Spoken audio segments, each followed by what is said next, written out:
He's known for being a protector to the people he loves. Among the people who know Chance, he's a gentle giant.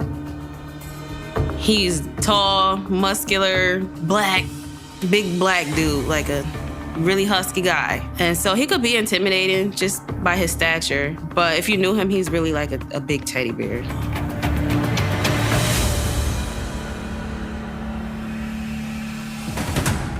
A stranger came up, started arguing with Chance back and forth, opened fire, and then ran off. He was just reaching out for me, like, I couldn't understand what he was saying. He couldn't really get the words out, but I just kept telling him I was there.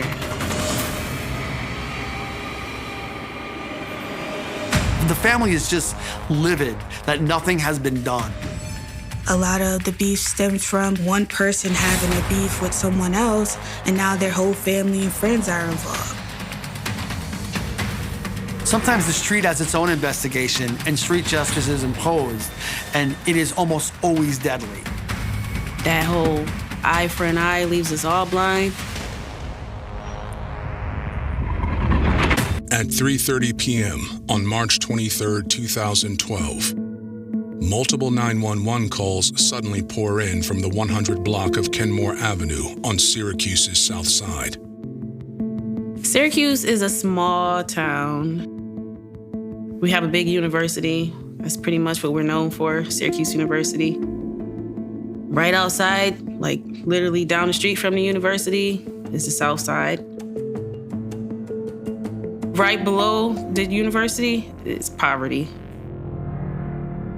The south side of Syracuse is a high poverty area, a lot of violence.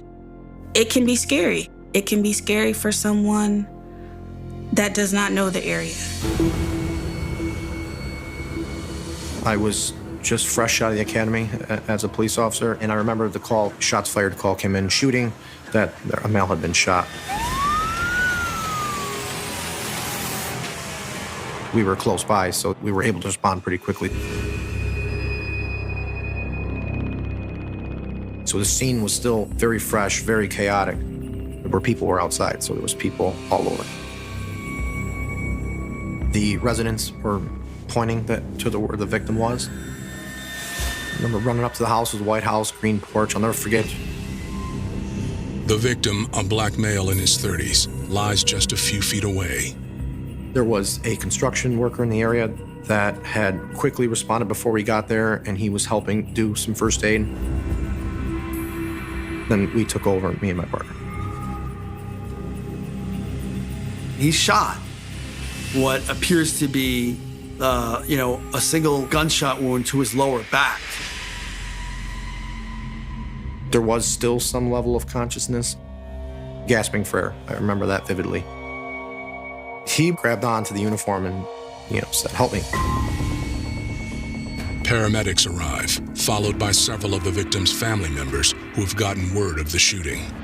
One of the first things we learned after talking to bystanders is that the victim is 33-year-old Chance Gathers. He could see me. He was looking at me, reaching for me. He was just reaching out for me, like, I couldn't understand what he was saying. He couldn't really get the words out, but I just kept telling him I was there. As Chance is loaded in the ambulance, the responding officers attempt to speak with him. The only chance we might have to identify the suspect would be from what the victim tells us. But Chance can no longer speak. Basically just gasping for air. He couldn't talk.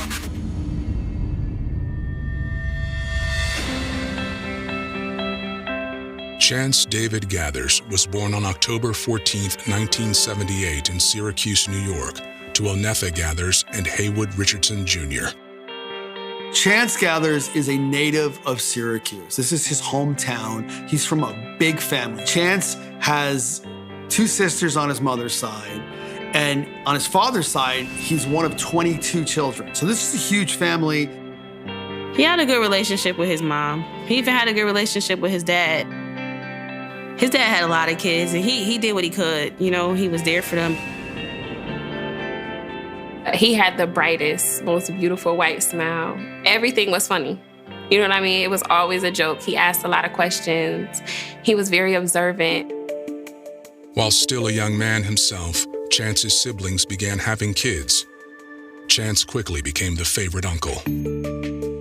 He would go get a haircut. He would have to go grab nephews and little cousins and godsons and always have a bunch of kids with him getting haircut just every week.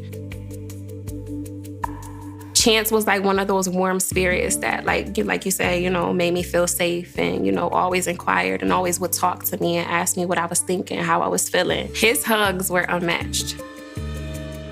He's known for being a protector to the people he loves. He's sort of among the people who know Chance, he's a gentle giant. He's tall, muscular, black, big black dude, like a really husky guy. And so he could be intimidating just by his stature. But if you knew him, he's really like a big teddy bear. On the street, Chance learned to use his size to his advantage. He was actually bullied a lot as a child, him and his big sister. They got into a lot of fights and picked on until it like kind of made him like, okay, I'm gonna show y'all. Like, and he had that chip on his shoulder for a long time. And it got him in prison, landed him in prison. He was actually in jail for, I want to say like 11 years he did. At the age of 30, Chance was released, and he was determined to stay out of prison for good. When he came home, that's that inner battle that he was fighting. Like who he truly was, that God-fearing, praying man, family man, versus not wanting to back down from what he might have used to be or like what people perceive him to be. He really, that's not ever what he wanted, but like, he did have that battle. But some of the biggest things that he wanted to accomplish was to have his own family, raise his own family. He didn't have any children. Within a couple of years, Chance felt steady enough to take a step in that direction. He started dating single mother Marisha Stenson. Chance absolutely courted me. He was very persistent. And it was kind of like matter of fact, like we're together now. And it wasn't in a way where I was like, run, you know? It was like he was really serious about me. Like any other connections that he had at the time, he clearly was like, look, I'm calling her, anybody, there's nobody but you. And we were talking, and he was like, yo, I love her. I love her. She's so beautiful. Like, yo, Nuno, you don't understand. Like, she do something to me. 6 months into the relationship, Chance popped the question. He wanted to get married. He told me our date would be June 1st. He set a date and everything. He was really romantic. Before they could make it to the altar, in April 2012, Chance and Marisha learned they were going to be parents. When I finally did get pregnant, he was so happy. Like me, I'm like, oh, I got this 4-year-old already. I don't know if I really even need a baby, but if you're happy, I'm happy. Like we're doing this. But he was so excited. He wasn't one just out here moving around with, you know, having kids with different women and things like that. Like this was gonna be his first child. He was proud. He was excited. Chances at this point, he's really looking forward to the next phase in his life. Him and his girlfriend are expecting a child, and that's gonna be the biggest thing ever for Chance. This is someone looking ahead to a future with a child and a wife. But just a few months into the pregnancy, a shooting in broad daylight has Chance fighting for his life. As doctors at University Hospital attempt to save the father-to-be, detectives arrive at the crime scene. They piece together the moments around the shooting. He tried getting away when the suspect was shooting at him, and you could see that he was eating his food on the porch when that had happened. And it looked like he tried to escape into the backyard to prevent getting fired upon. Instead, Chance was shot once in the back as he tried to flee. We don't know where the suspect necessarily ran off to or if he ditched a firearm. So a scene like that, you end up taking almost the whole block that the homicide occurred on, putting up crime scene tape. They began searching the entire block for physical evidence. Blood splatter, shell casings, things of that nature. They found multiple shell casings on the ground. We have to figure out what happened. Everyone was still around, so we knew we had some witnesses. A lot of people were there. It was broad daylight, so people saw this. Witnesses eagerly point out a link between the gunman and the item police have just discovered. Police discover a dark-colored cap, and after talking to witnesses, they discovered that it was the shooter's cap. He had on a hat, a black and blue hat, and a white t-shirt. If investigators can find the owner of the hat, they might also find the gunman. Who would want Chance Gathers dead? Who is it that was so bold they decided to just go up to him in broad daylight and shoot him right in front of people?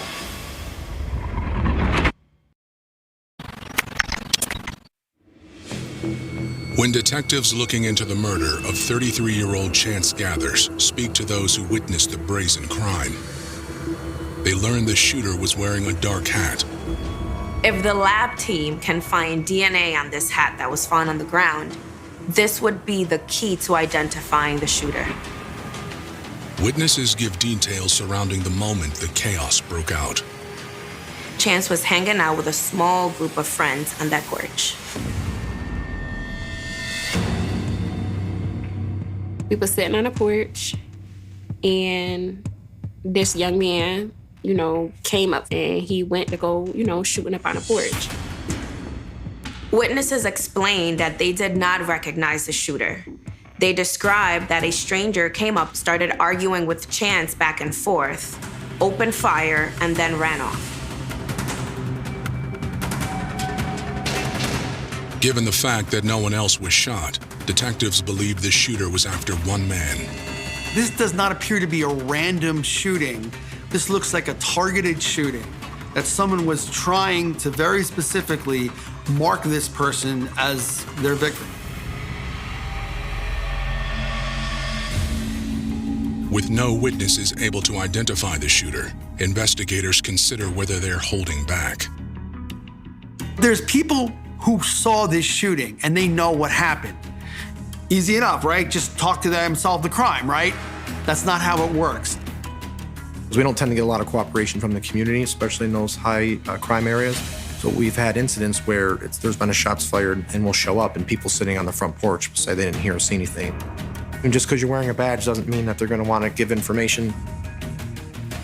There's the don't snitch culture. It's not something that people are comfortable doing, and with good reason. Because if you go to the police and you cooperate and it's known, well, then there could be a target on you. As investigators wrap up at the crime scene, Chance's friends and family rush to the hospital. They wait on pins and needles for news. I ran to Upstate Hospital, up the hill, full speed, no brakes, up the hill. And when I got there, a couple of my family was there. Some of his friends were there. Nobody can answer questions. His mom gets there, a couple other family members get there. And, eventually they come out with the, I'm sorry, he didn't make it. The bullet struck Chance in the lower back, and then it traveled up in his body, puncturing his kidney and his aorta, which caused him to bleed to death. I've seen miracles happen at the hospital, but depending on that round and where it decided to travel in the body, it can just cause significant damage, which you don't have a chance to save them.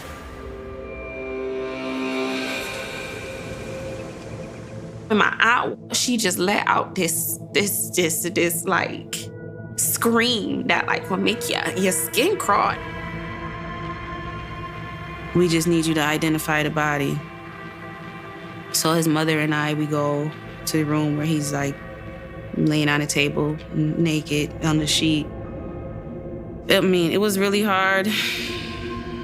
It was really hard because being pregnant, by itself is already hard, but like dealing with grief and then not knowing what's next. Word of Chance's passing reaches detectives. Police were hopeful that Chance would be able to identify his shooter. But now they won't get that opportunity. Therefore, they must continue the investigation in order to get justice for Chance. Who is this guy who walked up in broad daylight and shot a bullet, taking the life of Chance Gathers as he sat on a porch eating? Who is this person, and why did this person decide to commit this horrible act? Still certain that Chance's death was a targeted attack, investigators take a look into his background. They learned that prior to his release from prison 3 years earlier, Chance had a reputation both on the streets and with police. Chance Gathers was someone that was on law enforcement's radar. Just looking back, even when he was 14, there was some contact with law enforcement. So there had been a significant time period. If you'd mentioned his name in roll call amongst other officers, he was well known. Police discovered that Chance had a dark past. He had a criminal history stemming back all the way to 1999. Chance has had some problems. He's been in a prison. He's been in prison for serious stuff. Since his release, Chance walked a fine line between staying out of trouble with the law and on the street. It's very difficult to get labels off of you when they're on. They're attached to you almost forever, unfortunately, especially in a small town like Syracuse. Everyone knows each other, so it's hard. And they talk.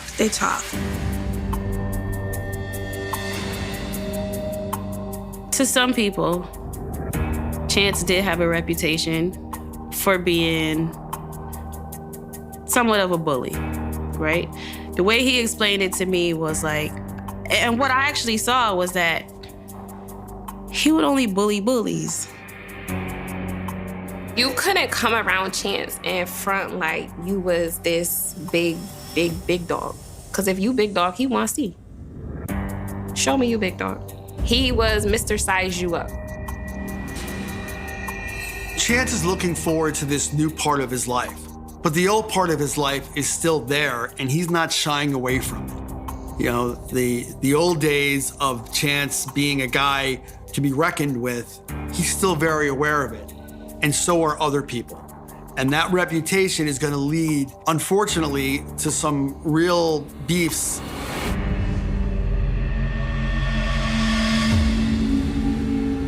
Detectives also learned that Chance's tough guy image hadn't completely protected him.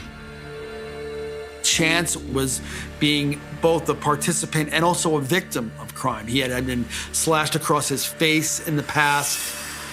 In 1991, Chance arrived at the hospital with a stab wound, but the details of that stabbing were never made clear to police. Investigators consider whether Chance's killer was attempting to settle a score. Due to Chance's extensive criminal history, the list of suspects was pretty long. There's a thing called street justice, and unfortunately, there's no statute of limitations on it. If the street is viewing you as someone who's behind something and there's people that want to hold you accountable for it, unfortunately, that very often results in tragic death.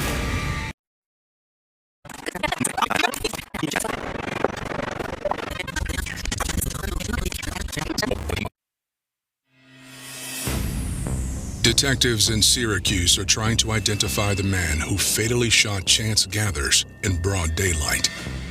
The reality is that Chance's reputation is going to follow him. And because as much of a gentle giant as he can be, he wasn't always a gentle giant on the streets.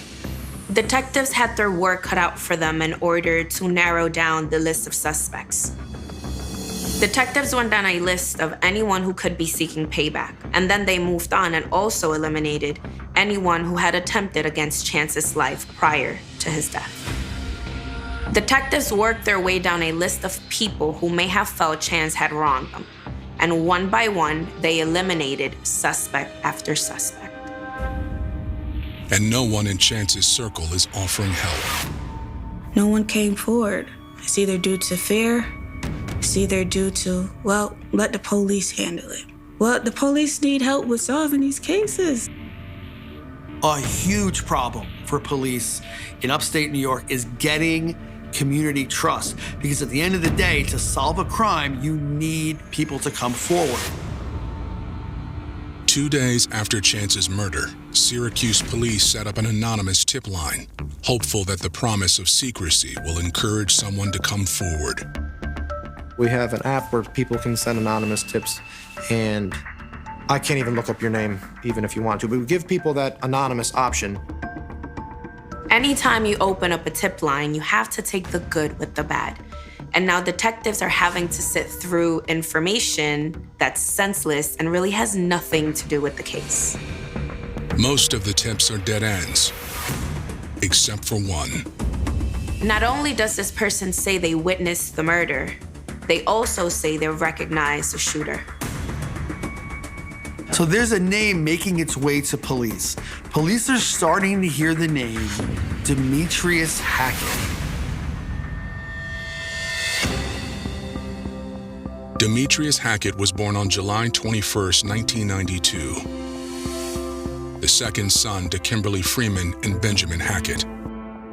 The Hackett family was very well known on the west side of Syracuse. They go back generations. Demetrius had an older brother named Pierre, as well as some uncles and many cousins. A pivotal moment for the Hackett family came on February 23, 1997, when Pierre and Demetrius's grandmother, Virginia, was shot and killed inside her home. 2 of her teenage grandsons were also injured in the shooting. It was later determined that the shooting was intended for another member of Demetrius' family. The shooting threatened to shatter the Hackett family, but in the end, it brought them closer. Pierre took his role as older brother seriously. He was intent on keeping Demetrius out of trouble. Pierre did have some run-ins with the law and was involved in some street activities, but his main focus was to ensure that his brother was not part of that lifestyle. Investigators are puzzled. Demetrius Hackett is someone who doesn't have a criminal record. He doesn't have a street reputation. It's the opposite. It's a 19-year-old kid who's a football player. He doesn't have any sort of rap sheet. He doesn't have any sort of violent reputation. He's a good kid. And he's someone who, at face value, is, why are you looking at this kid? He's someone who has his whole future ahead of him. And frankly, why would he be involved in something like that? Then detectives learned that the Hackett family had recently suffered another tremendous loss. Demetrius' older brother, Pierre, was killed in a shooting in the same neighborhood just 7 months prior.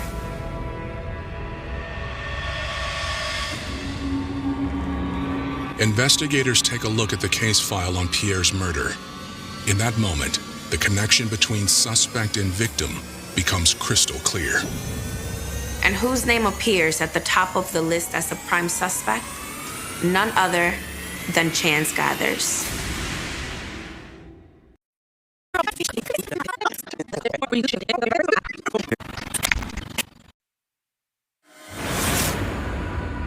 Homicide detectives in Syracuse, New York, finally have a potential suspect in the March 2012 murder of Chance Gathers. The name Demetrius Hackett comes by way of an anonymous tip. On August 1st, 2011, Demetrius Hackett's brother, Pierre Hackett, was shot and killed broad daylight in the city of Syracuse as he's walking down the street. During the investigation into Pierre Hackett's murder, a name kept popping up: Chance Gathers. Investigators dig into the case file. Pierre Hackett was walking with his cousin, Leroy Hackett Jr., and Leroy's 2 children, leaving a store on the south side of Syracuse. Suddenly, gunshots rang out. Pierre told his cousin and the children to run to safety, and he then turned in the direction of the gunfire and was shot in the head once. His father, Benjamin Hackett, was sitting in the car and watched as his son was gunned down right in front of his eyes. A neighbor administered CPR until the ambulance arrived, but Pierre later died in the hospital. Witnesses on the scene did not see the shooter, but all agreed the gunfire came from the direction of a nearby intersection. The gunman used a pine tree at that intersection to stay concealed. According to the report, Chance became a suspect when investigators learned of a beef between him and Pierre. A lot of the beef stems from one wants to overpower the other, or one person having a beef with someone else, and now their whole family and friends are involved. You know, just the social pressure of, oh, if you don't take care of it, well, I'll take care of it. It could be a beef over anything, a slight, a perceived slight, someone hitting on a girlfriend. There were unrelated problems between Chance's friend Pep and Pierre's friend Suave. Pep and Suave were enemies because allegedly, Pep shot Suave's brother Dave years prior. Suave and Pierre Hackett, they were beefing with Pep, so they still had active beef or whatever. And now Pierre is around or whatever. Pep is hanging with Chance. In 2011, Pep asked Chance to come along with him while he attempted to broker peace between himself and Suave. When they arrived, Pierre was also there to back up Suave. But instead of striking a truce, tempers flared, mainly Pep's. When they pull up, Pep started talking crazy, like complete opposite of what was supposed to transpire. And that commenced the beef between them. Suddenly, Pierre and Chance were also mired in the explosive conflict. When Pierre is gunned down in broad daylight just weeks later, Chance's one-time friend turns on him. Next thing you know, Pep is over there at the Hackett's dad's house telling them Chance did it. The Hackett family took Pep's word for the truth. The Hackett family is convinced that Chance has killed Pierre. But Chance specifically told me out his mouth, he said, man, I ain't do that, man. Investigators working the case failed to find any evidence tying Chance or Pep to the murder. As of March 2012, when Chance Gathers was gunned down, the murder of Pierre Hackett was still considered an open investigation. Pierre's family is convinced Chance Gathers pulled the trigger that killed Pierre. The police are not so sure, or if they are, the police aren't bringing any charges. The family is just livid that nothing has been done. Especially Pierre's doting younger brother, Demetrius. Demetrius is a very emotional guy. He's hot, he's angry, his brother was murdered. He is just completely devastated, as is his family. It's a horrible situation. Demetrius Hackett, someone with no criminal history, who under any other circumstances would never be looked at as a possible suspect in a homicide, is now looking like a prime suspect in the homicide of Chance Gathers. Because he blames Chance for killing his brother, and this is eating away at him. There's now possible motive for Demetrius to want to retaliate against Chance. There's also a witness who identified Demetrius at the shooting. So now, Demetrius has to be brought in for questioning. But when detectives go in search of Demetrius Hackett, he's nowhere to be found.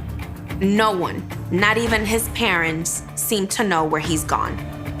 They don't know if he's laying low, letting the heat die down, or on the run.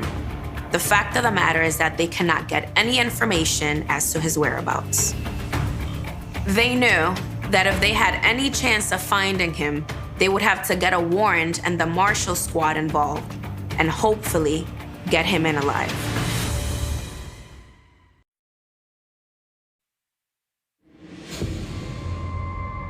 Detectives in Syracuse have issued a warrant for the arrest of Demetrius Hackett. They had information that the Hackett family believed that Chance was responsible for the death of Demetrius' older brother, Pierre, back in August 2011.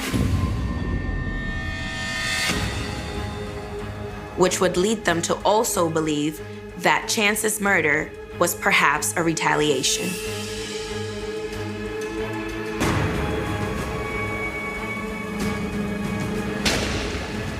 When detectives cannot find Demetrius, they worry that perhaps he might have fled the state.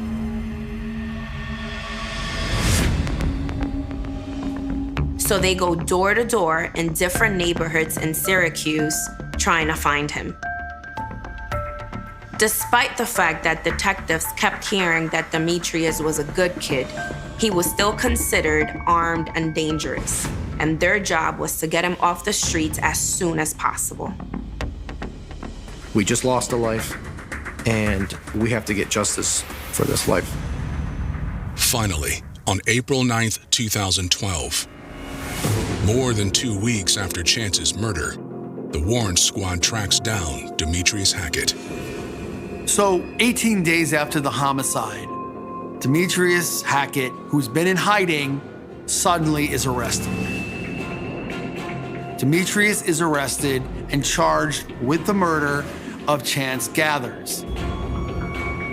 When they arrested Demetrius and charged him, and I found out like the motive was because he thought Chance killed his brother. It was just a real sad situation. 2 guys dead and 1 in jail. During his interrogation, Demetrius denies any involvement in the murder of Chance Gathers. Syracuse police are grilling Demetrius about this incident. Demetrius isn't budging. Demetrius isn't going to confess to this crime. Even without a confession or any physical evidence connecting him to the crime, Demetrius Hackett is charged with second-degree murder. When Demetrius is arraigned at the courthouse the following day, his mother and father waste no time pleading their son's innocence to the media that gathered outside of the courthouse. They allege that Chance Gathers had been leveling threats at their family in the months since Pierre's murder. The Hackett family say that Chance has been terrorizing them for months as they're mourning the death of their loved one. They say he's making their life a living hell on the streets of Syracuse, New York. Investigators stay focused, knowing they must tighten their case against Demetrius. And there is one item in evidence that could give them what they need. The baseball cap found at Chance's murder scene dropped by the killer. The DNA lab was able to pull a DNA sample from the baseball cap. They want to test that hat he left at the scene for DNA.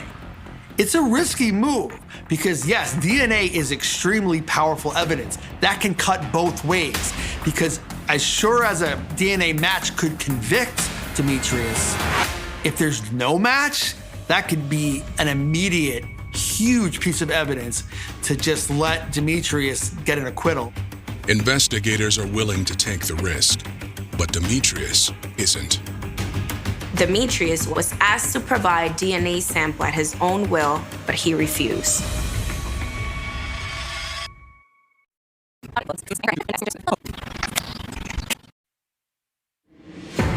Investigators in Syracuse are desperate to strengthen the case against 19-year-old Demetrius Hackett in the shooting death of his alleged enemy, Chance Gathers. So the police and prosecutors, they think they have their man in Demetrius Hackett. They want to test that hat left at the scene for DNA. Demetrius, while in custody, was asked to provide DNA sample at his own will, but he refused. So prosecutors went in front of the judge in May 2012 and asked that he was court-ordered to provide DNA sample. If there's no match, Demetrius is probably gonna walk from this crime because what's tying him to this murder?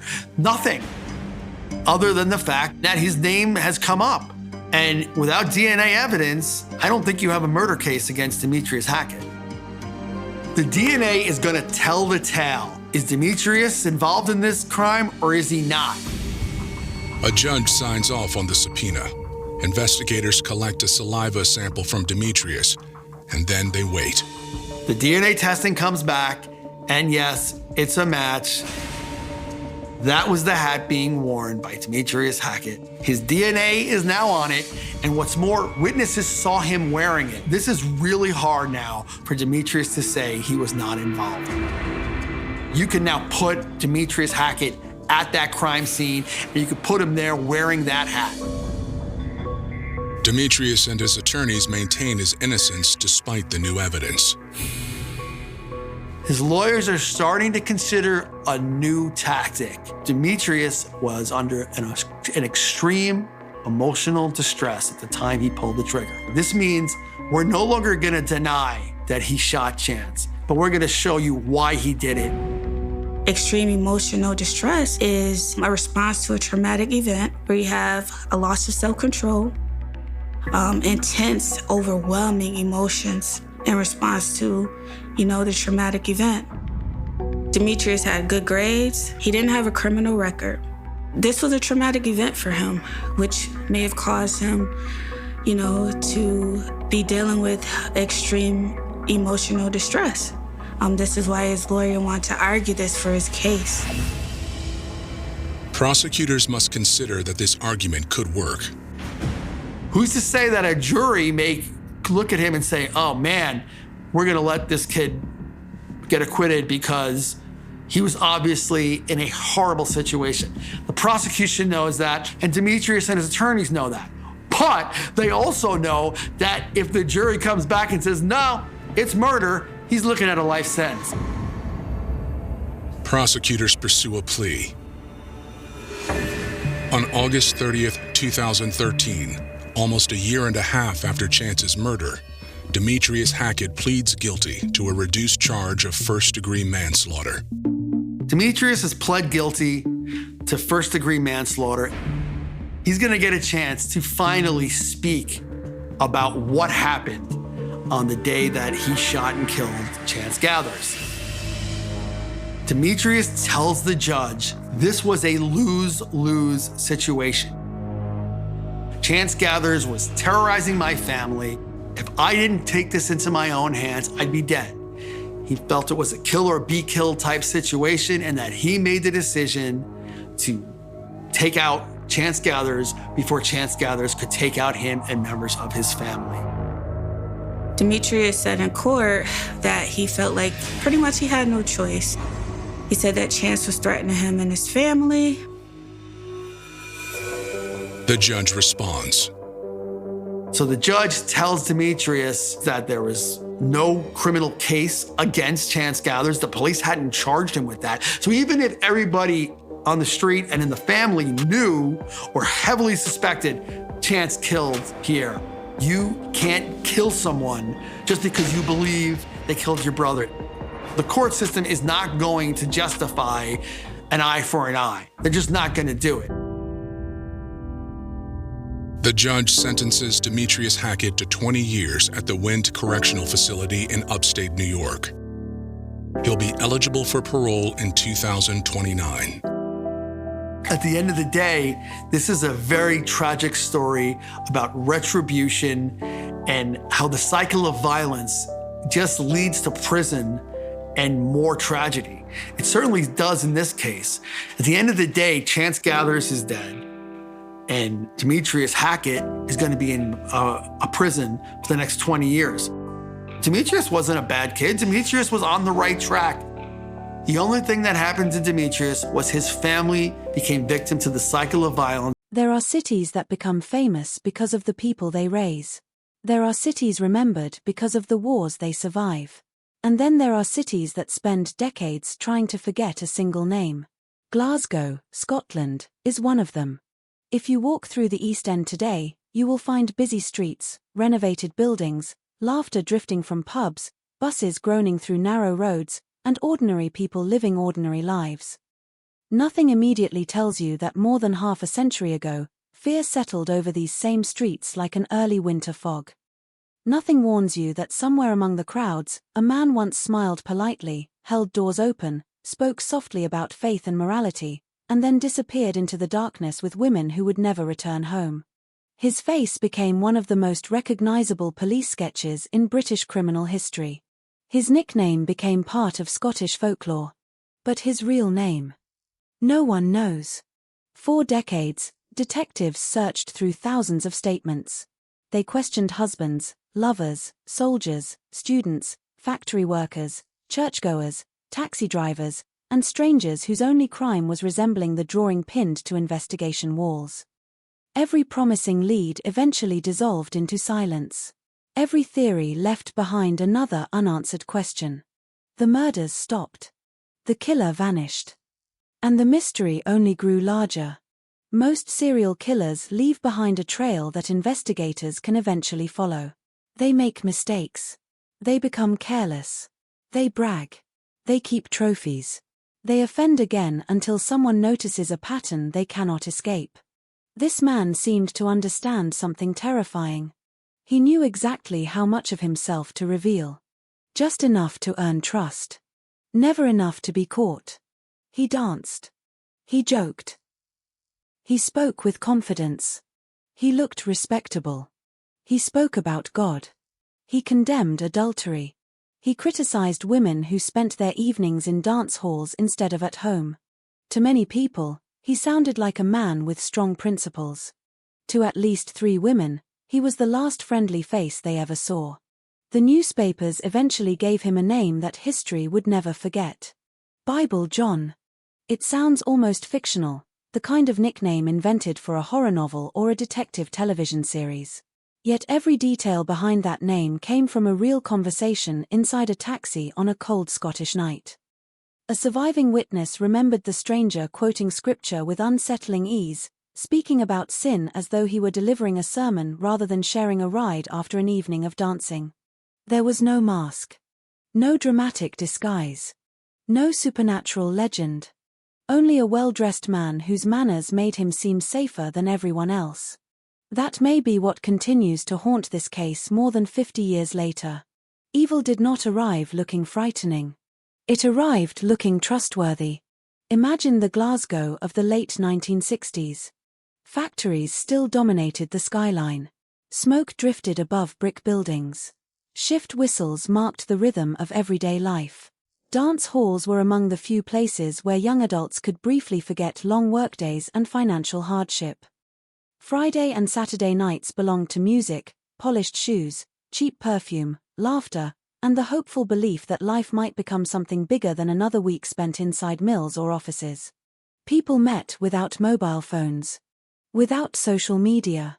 Without instant messages. You trusted your instincts because there was little else to rely on. If someone introduced himself politely, offered to buy a drink, knew the newest songs, and seemed respectable, few would imagine that saying yes could become a fatal decision. The Barrowland Ballroom was exactly that kind of place. Bright lights reflected across polished floors. Popular bands filled the enormous hall with music loud enough to drown everyday worries. Couples laughed beneath spinning lights while strangers became dance partners within minutes. Friendships began there. Relationships were formed there. Some marriages even started with a dance beneath its famous illuminated ceiling. It was supposed to be one of the safest places in Glasgow to meet people. Instead, for a brief period in history, it became the hunting ground of someone who understood human behavior with frightening precision. He did not force his way into lives. He waited for invitations. He blended into crowds. He became another smiling face beneath the lights. And by the time anyone realized the danger, he had already disappeared back into the city. The first murder shocked police. The second disturbed them. by the third, they were no longer looking for coincidence. They were hunting a predator. Yet every step forward somehow produced two more unanswered questions. Witnesses remembered his confidence but disagreed about tiny details. Some recalled his hair appearing almost reddish beneath ballroom lights. Others remembered a darker shade. Some believed he was in his late 20s. Others thought he looked older.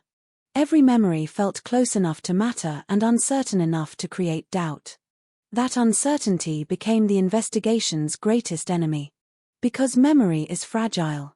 Especially when fear reshapes it.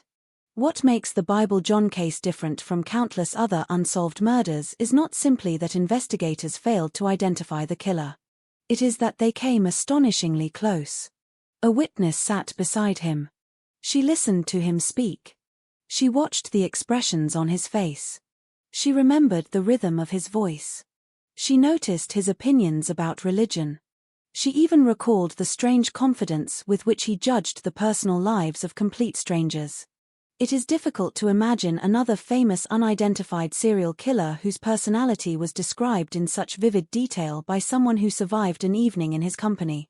She gave investigators something priceless. A conversation. Not merely a glimpse across a crowded room. Not merely footsteps disappearing into darkness. She remembered jokes. Opinions. Pauses. The way he answered questions. The way he avoided others. The way he carried himself as though he had absolutely nothing to fear. And still. No name. No arrest. No conviction. No final chapter. That contradiction transformed this investigation from a murder case into a lasting obsession. Retired detectives have spent years returning to old files, convinced they overlooked one insignificant detail capable of changing everything. Crime writers filled books with competing theories. Television documentaries revisited faded photographs and yellowed police records. Amateur investigators compared faces from forgotten family albums, military records, school photographs, and church directories, believing that somewhere inside those images, an ordinary-looking man had quietly hidden in plain sight for decades. Some believe he died long ago without anyone ever suspecting him. Others argue he emigrated. Some insist investigators questioned him but unknowingly allowed him to walk away. Every theory sounds possible. None can be proven. That uncertainty has become part of the case itself. There is another reason this story refuses to disappear. Unlike many infamous serial murder investigations, this one is not remembered because of extraordinary forensic evidence or dramatic courtroom confessions. It survives because of absence. An absent suspect. An absent ending. An absent answer. The empty space where justice should have been. Every generation inherits mysteries from the one before it. Some are eventually solved when technology catches up with history. A fingerprint finds its owner. A forgotten DNA sample finally speaks. An aging witness remembers one overlooked detail. A guilty conscience breaks after decades of silence. Investigators hoped that would happen here. They waited. Years became decades. Decades became half a century. The silence remained unbroken. And somewhere inside that silence lives one of the most unsettling questions in modern criminal history. How can a man become one of Britain's most infamous serial killers, while never truly becoming anyone at all? History often teaches us to fear monsters because they stand apart from ordinary people. They look different. They behave differently. They announce themselves through violence before anyone has the chance to trust them. The Bible John case shattered that comforting illusion. It suggested something far more unsettling, that the most dangerous person in the room might also be the most polite. Picture a Saturday night in Glasgow in the late 1960s. The streets glisten after a brief rain. Street lamps cast long reflections across worn pavement. Couples laugh as they hurry toward music pouring from open doors. Taxi engines idle at busy corners. Cigarette smoke curls into the cold evening air. Somewhere, a saxophone competes with the chatter spilling out of pubs. The city feels alive, energetic, almost hopeful. Among hundreds of people heading toward the Barrowland Ballroom, one man moves with quiet confidence. Nothing about him demands attention. He is not loud. He is not intoxicated. He does not stare. He smiles when appropriate, laughs at the right moments, listens more than he speaks, and carries himself with the kind of calm that naturally lowers another person's guard. If you passed him on the street, you would almost certainly forget his face within minutes. And perhaps that was always his greatest advantage. Serial killers are often imagined as impulsive predators driven by uncontrollable rage. Yet some investigators believe the most effective killers are patient observers. They watch before they act. They study routines. They notice who arrives alone, who leaves alone, who appears confident, who seems vulnerable, who is celebrating, who is lonely, who is willing to trust a stranger for just a little while. Whether Bible John consciously followed such a method can never be proven. But the pattern left behind tells a chilling story. 3 women. 3 nights that began like countless others. 3 evenings filled with music instead of fear. 3 journeys that should have ended with a front door opening and loved ones saying goodnight. Instead, each story ended beneath the open sky, where silence replaced conversation and investigators were left asking the same impossible question over and over again. Who was the last person to see her alive? The answer kept leading back to the same shadow. Not a confirmed name. Not a fingerprint attached to a criminal record. Just a man remembered as John. Even that may not have been true. Names are strange things. They shape how we remember people. They allow history to place a face beside a story. Without one, a person becomes almost ghost-like. Bible John exists in that uncomfortable space between reality and myth. His nickname is famous enough to be recognized by generations who know almost nothing else about him. Yet the man behind it remains frustratingly undefined, as though he deliberately erased himself before anyone realized he needed to be remembered. That uncertainty has invited endless speculation. Was he educated? Did he attend church every Sunday, blending effortlessly into a congregation that never imagined what he did after dark? Was he married?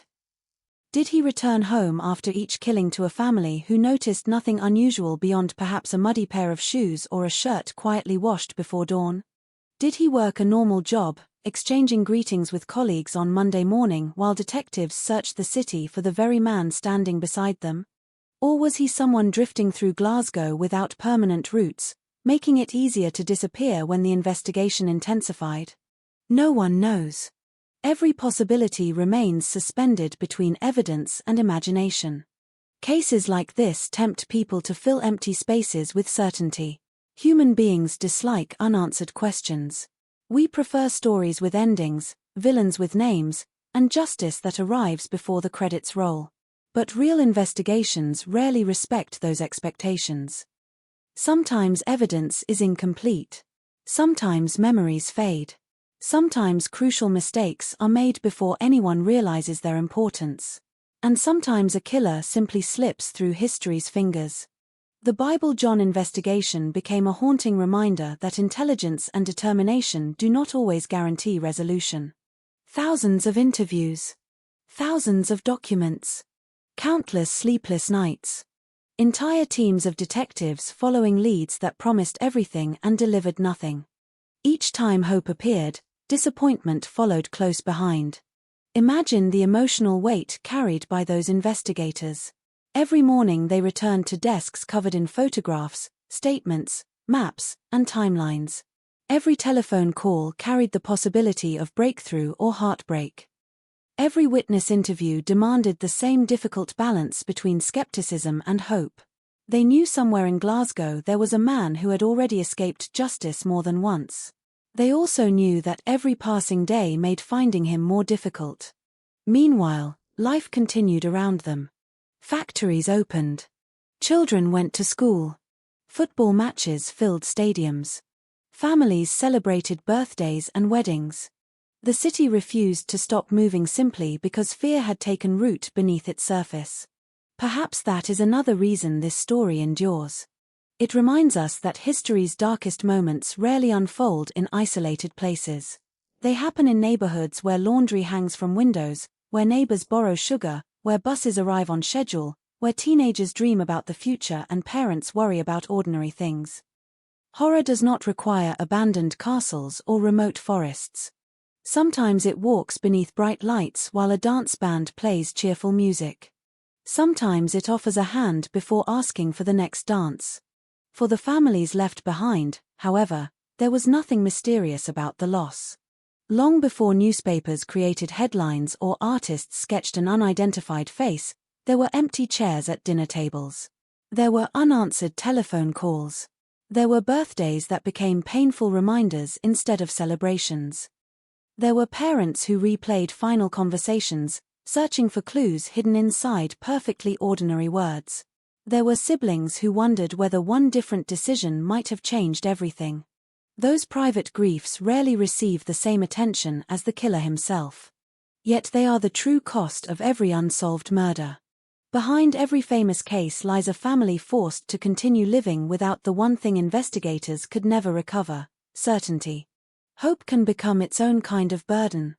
When a murder remains unsolved, every rumor feels significant. Every newspaper article reopens old wounds. Every announcement of new forensic technology raises expectations. Every declared suspect creates the possibility that tomorrow might finally deliver answers. Then another theory collapses. Another promising lead fades. Another year passes. Eventually, even optimism becomes exhausting. And still the files remain open. The strange power of the Bible John mystery lies in its unfinished nature. It asks us to confront a possibility that modern audiences often resist. Not every story reaches a satisfying conclusion. Some questions survive the people who first asked them.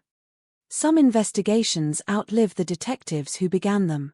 Entire generations can spend their lives searching for an answer that remains hidden just beyond reach. As we begin this journey, it is important to remember one thing. This is not the story of a legend. It is not the story of a ghost.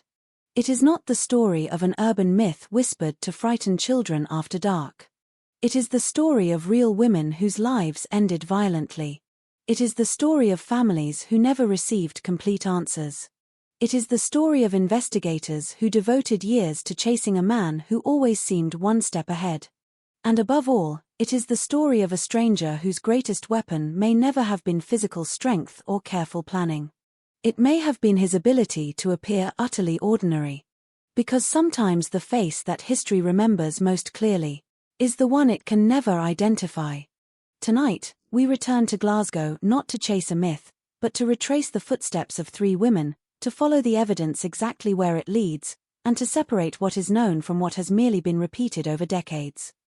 In a case surrounded by speculation, rumor, and unanswered questions, the smallest verified detail can carry extraordinary weight.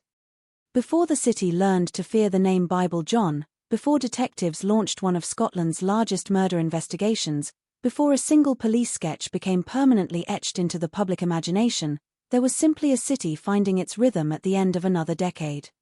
Unaware that one of the most enduring mysteries in British criminal history was quietly beginning to unfold. The Glasgow of 1968 was a city suspended between two worlds. It carried the weight of its industrial past on broad, smoke-stained shoulders while cautiously stepping toward a future no one could yet define.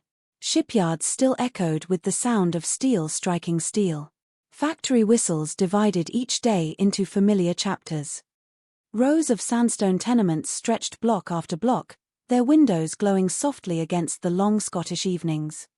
Laundry fluttered between buildings whenever the weather allowed, children transformed narrow streets into football pitches, and neighbors knew enough about one another that a closed curtain or an unanswered knock rarely went unnoticed.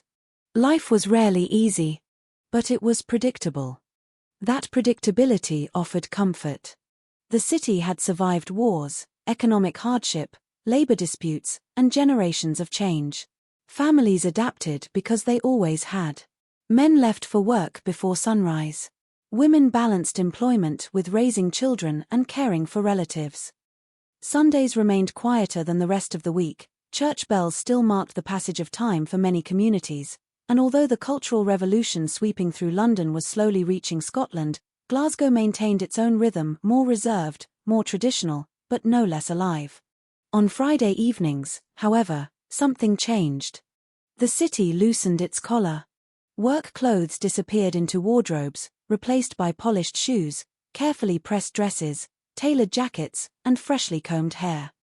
Dance halls became temporary escapes from routine, places where factory workers could feel glamorous for a few hours, where office clerks forgot deadlines, where widows smiled again, where newly divorced women searched for companionship without the burden of introductions arranged by relatives. For many, dancing was not merely entertainment. It was freedom. Among all those venues, none held a reputation quite like the Barrowland Ballroom. Its bright illuminated sign had become one of Glasgow's most recognizable landmarks. Long before anyone associated the building with tragedy, people associated it with possibility. Couples met there. Engagements began there. Lifelong friendships formed beneath its lights.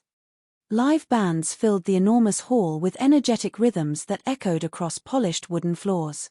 Every weekend, hundreds of people stepped inside believing they were entering one of the happiest places in the city. The ballroom possessed a personality of its own. Outside, the East End carried the rough edges of working-class Glasgow. Narrow streets bustled with market traders, delivery lorries, corner shops, and neighbors chatting on doorsteps despite the cold. The smell of coal smoke often lingered in the air, mixing with the scent of rain on stone. Public houses overflowed as football supporters argued over matches that had already ended, while buses rattled through intersections crowded with shoppers carrying paper bags filled with groceries. Then, only a short walk away, the ballroom offered another world entirely. Warm lights spilled through its entrance. Music floated into the evening. Laughter replaced the clatter of industry. Inside, worries temporarily dissolved beneath chandeliers and polished mirrors. The dance floor shimmered beneath countless footsteps. Couples spun effortlessly as brass instruments and guitars competed with applause. Waitresses navigated crowded tables with practiced efficiency. Glasses clinked together in celebration. Friends shouted conversations over the music before laughing because neither had understood a single word. It was noisy. It was joyful. It felt safe. No one entered believing danger waited among the dancers. In the late 1960s, meeting strangers carried a different meaning than it does today. There were no dating applications. No social media profiles. No instant background checks. Character revealed itself through conversation, appearance, manners, and reputation. If someone dressed well, spoke respectfully, maintained eye contact, and treated others politely, those qualities often became the foundation of trust. People relied on instinct. Most evenings, instinct served them well.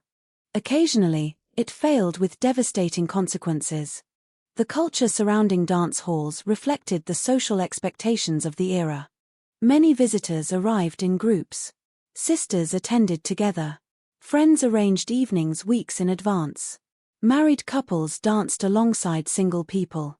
Recently separated women sought brief moments of happiness without necessarily searching for romance.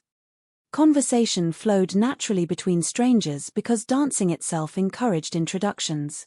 Declining an invitation to dance could feel impolite. Accepting one meant little more than sharing a song before returning to friends. That atmosphere depended upon an unspoken agreement. Everyone respected certain boundaries. Most did. Those who violated them quickly attracted attention from staff or other patrons. Whoever would later become known as Bible John appeared to understand those unwritten rules remarkably well. According to the accounts that survived, he did not behave like a predator eager to dominate a room. He behaved like someone who belonged there. Confidence can be difficult to recognize while it is happening. In retrospect, witnesses often describe a person as charismatic, but charisma rarely announces itself through dramatic gestures. More often, it appears in subtleties: a calm smile, attentive listening, the ability to remember names, an ease in conversation that encourages others to continue speaking. Imagine watching him from across the ballroom before anyone knew his nickname. You might notice an immaculately pressed suit. Well-maintained shoes catching reflections from the polished floor. Hair neatly combed despite hours of dancing. He moves without haste. He never appears desperate for attention. He laughs when others laugh. He speaks softly enough that people naturally lean closer to hear him. Nothing appears unusual. Nothing appears threatening. Perhaps that was precisely the point. Criminal psychologists have long discussed the concept of social camouflage. Not every offender relies on intimidation. Some rely on invisibility. The safest disguise is often normality itself. Without ever intending to, ordinary people assist that disguise. We expect danger to arrive accompanied by warning signs. We search for nervous behavior, aggressive language, suspicious movements. When none of those signals appear, our minds quietly relax. Trust begins with small observations. He looks respectable. He speaks politely. Other people seem comfortable around him. Therefore, he must be safe. The conclusion forms almost automatically. It is a deeply human instinct. And like every instinct, it can be manipulated. Glasgow in those years also remained deeply influenced by religious tradition. Even for individuals who attended church only occasionally, biblical language and moral discussion felt familiar rather than unusual. Conversations about right and wrong, marriage, family, and faith occurred naturally within many households. A man expressing strong religious convictions would not automatically draw suspicion. In some circles, he might even earn admiration. That cultural backdrop would later become one of the most unsettling aspects of this case. The man remembered for quoting scripture did not appear fanatical. He appeared respectable. The distinction mattered. There is a tendency, decades later, to imagine every interaction with hindsight.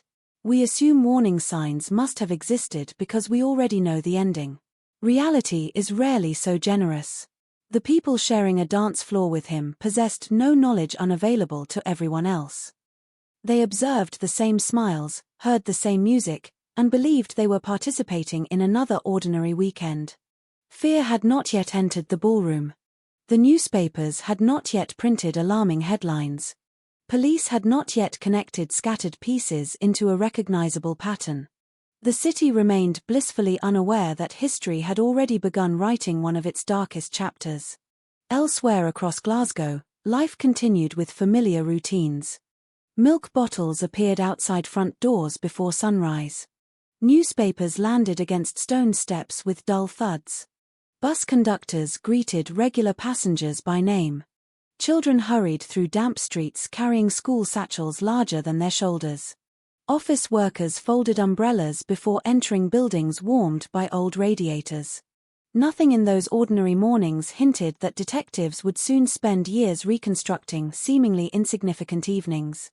The weather itself became part of daily life in ways outsiders often underestimate.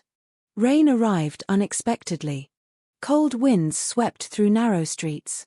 Mist softened distant buildings until entire neighborhoods appeared wrapped in gray fabric.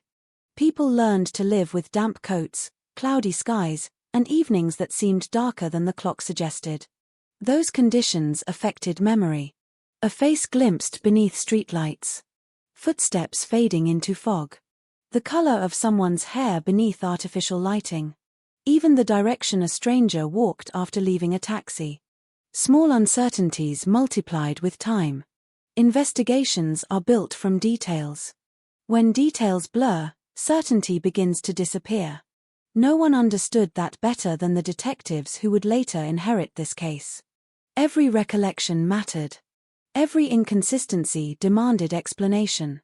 A witness might confidently remember a conversation while remaining uncertain about whether the man's tie appeared blue or gray. Another might recall his smile but disagree about his exact height. Individually, those differences seemed minor. Collectively, they created shadows where clarity should have existed. Yet despite those challenges, one fact emerged with remarkable consistency. Whoever this man was, he knew how to leave a favorable first impression. He did not rely on force at the beginning. He relied on comfort.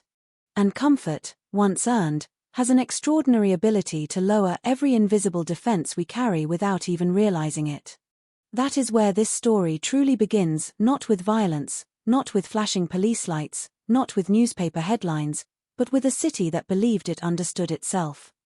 A city filled with ordinary routines, ordinary hopes, and ordinary people searching for companionship beneath bright ballroom lights, unaware that somewhere among them walked a man who would eventually become one of the most elusive figures in British criminal history.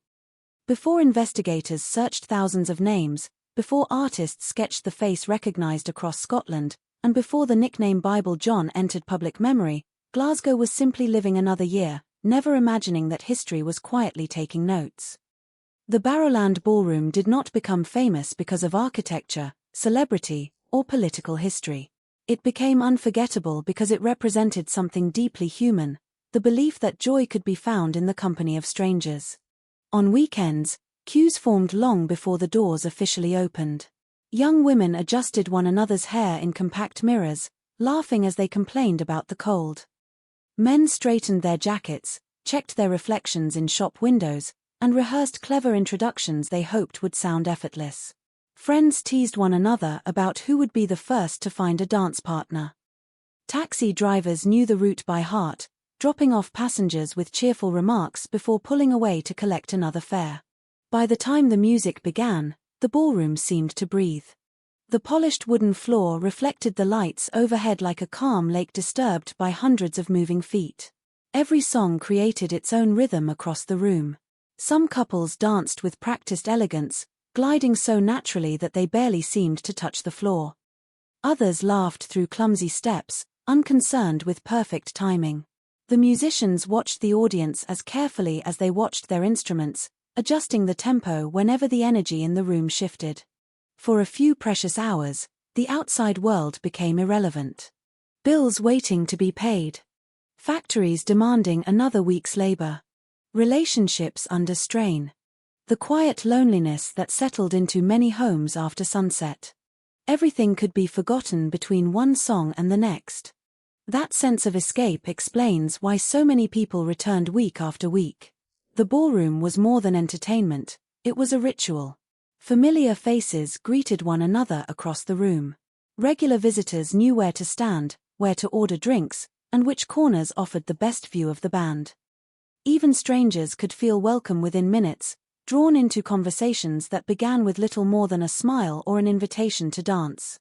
Trust was woven into the culture of the place. A woman accepting a dance from a man she had only just met was not considered reckless. It was ordinary. Friends often drifted apart during the evening, confident they would find each other again before closing time. Someone might spend 20 minutes dancing with a complete stranger, exchange a few jokes, and then return to their group without giving the encounter another thought. That ordinary social rhythm depended on an assumption that most people shared the same basic rules. Respect boundaries. Take no for an answer. Walk someone safely toward a taxi if they asked. Go home when the night ended. The overwhelming majority of people did exactly that. Which is precisely why someone willing to violate those expectations could move through the crowd almost unnoticed. Looking back through surviving witness statements, investigators noticed something subtle. The unidentified man remembered as John never appeared desperate for attention. He did not dominate conversations. He did not behave erratically. If anything, people described him as composed. His confidence seemed effortless rather than performed, the confidence of someone entirely comfortable in his surroundings. He listened. He observed. He waited. Predators are often imagined as hunters who chase. Some hunt by allowing others to approach them. The distinction matters. A person who appears patient is often perceived as trustworthy. Someone who does not pressure others seems respectful. The absence of obvious warning signs becomes a warning sign only after tragedy has already occurred. Years later, criminal profilers would discuss concepts like victim selection, social manipulation, and behavioral consistency. Those terms did not exist in everyday conversation during the late 1960s. Detectives relied on interviews, instinct, persistence, and careful observation rather than modern behavioral science. They worked within the limitations of the era, piecing together fragments of memory from people who never imagined they would someday be asked to remember one ordinary conversation in extraordinary detail. It is easy, decades later, to underestimate how fragile memory truly is. Ask two people to describe the same evening, and they will often disagree about surprisingly simple details. One remembers the rain beginning earlier. Another insists the band played a different final song. Someone recalls a red tie. Someone else remembers brown. Neither person is necessarily lying. Memory is not a recording. It is reconstruction, influenced by emotion, attention, and time. That reality became one of the greatest obstacles in the Bible-John investigation. Detectives needed precision. Witnesses could offer only recollection. Between those two things lay uncertainty. Even so, certain impressions remained remarkably consistent. The man spoke well. He seemed educated. He carried himself with unusual confidence. He appeared concerned with morality. He was remembered as clean, well-groomed, and attentive. None of those qualities resembled the public image of a violent offender. Perhaps that is why this case continues to disturb people long after the events themselves. It forces us to question how quickly we form judgments about strangers. We instinctively equate politeness with kindness, confidence with reliability, and shared values with safety. Most of the time, those assumptions help us navigate daily life. Without them, every interaction would become exhausting. But assumptions are not guarantees. Sometimes they conceal danger instead of revealing it. Outside the ballroom, Glasgow carried on with its ordinary pulse. Markets opened before dawn. Housewives compared prices between stalls. Children in neatly pressed school uniforms hurried through drizzle with scarves wrapped tightly around their necks. Elderly neighbors exchanged greetings from opposite sides of narrow streets. Shopkeepers swept rainwater away from their entrances before unlocking their doors. Life has an extraordinary ability to continue, even while unseen tragedies unfold nearby. One family celebrates a birthday. Another mourns a funeral. One couple falls in love. Another receives devastating news. Entire worlds can exist only streets apart, never touching. That contrast would become painfully clear as investigators gradually realized they were not examining isolated crimes. Somewhere within the city's ordinary rhythm existed a hidden pattern. At first, it was too faint to recognize. Individual detectives investigated individual murders. Separate reports accumulated in separate files. Certain similarities seemed coincidental rather than significant. Then another woman died. The similarities became harder to dismiss. Questions once considered unrelated suddenly belonged together. Could the same man have approached each victim? Was he deliberately choosing similar locations? Did he already know the area well enough to move through it unnoticed? Was the ballroom merely convenient, or was it central to his method? Every answer seemed to generate 3 more questions. Investigations rarely unfold in dramatic bursts of revelation.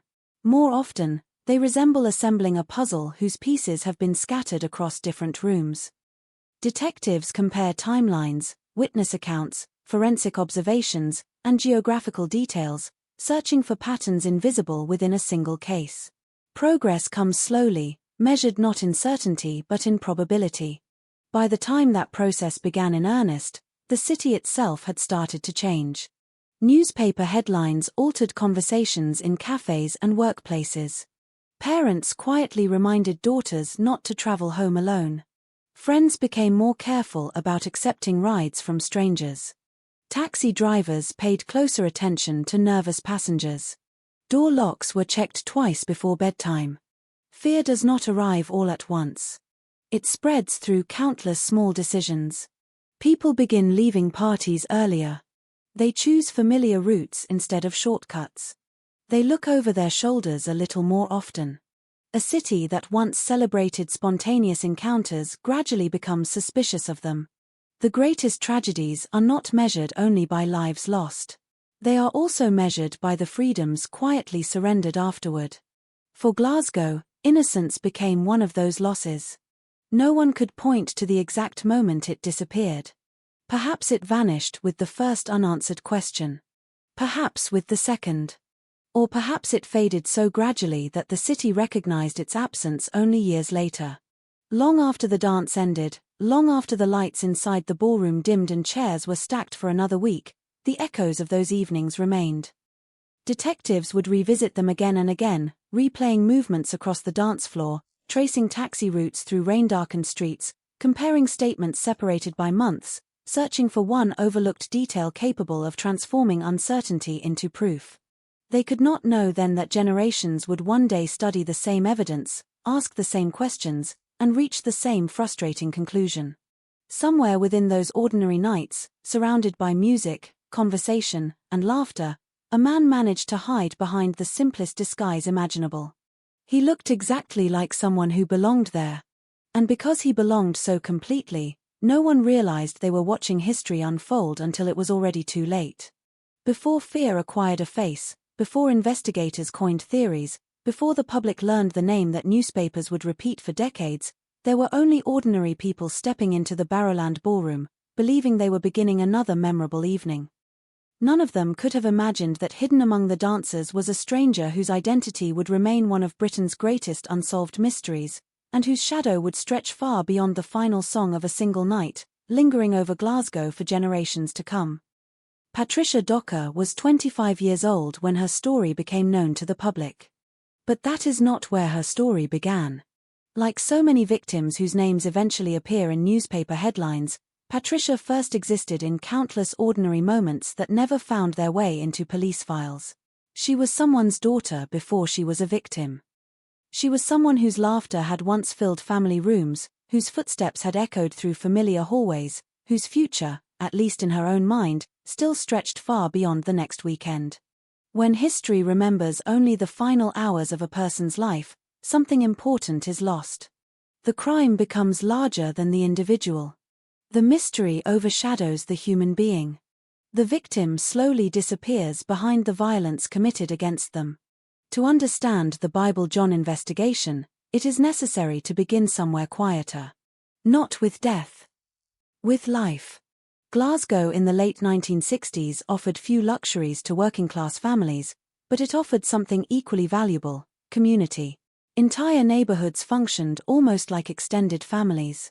Children grew up recognizing every doorway along their street.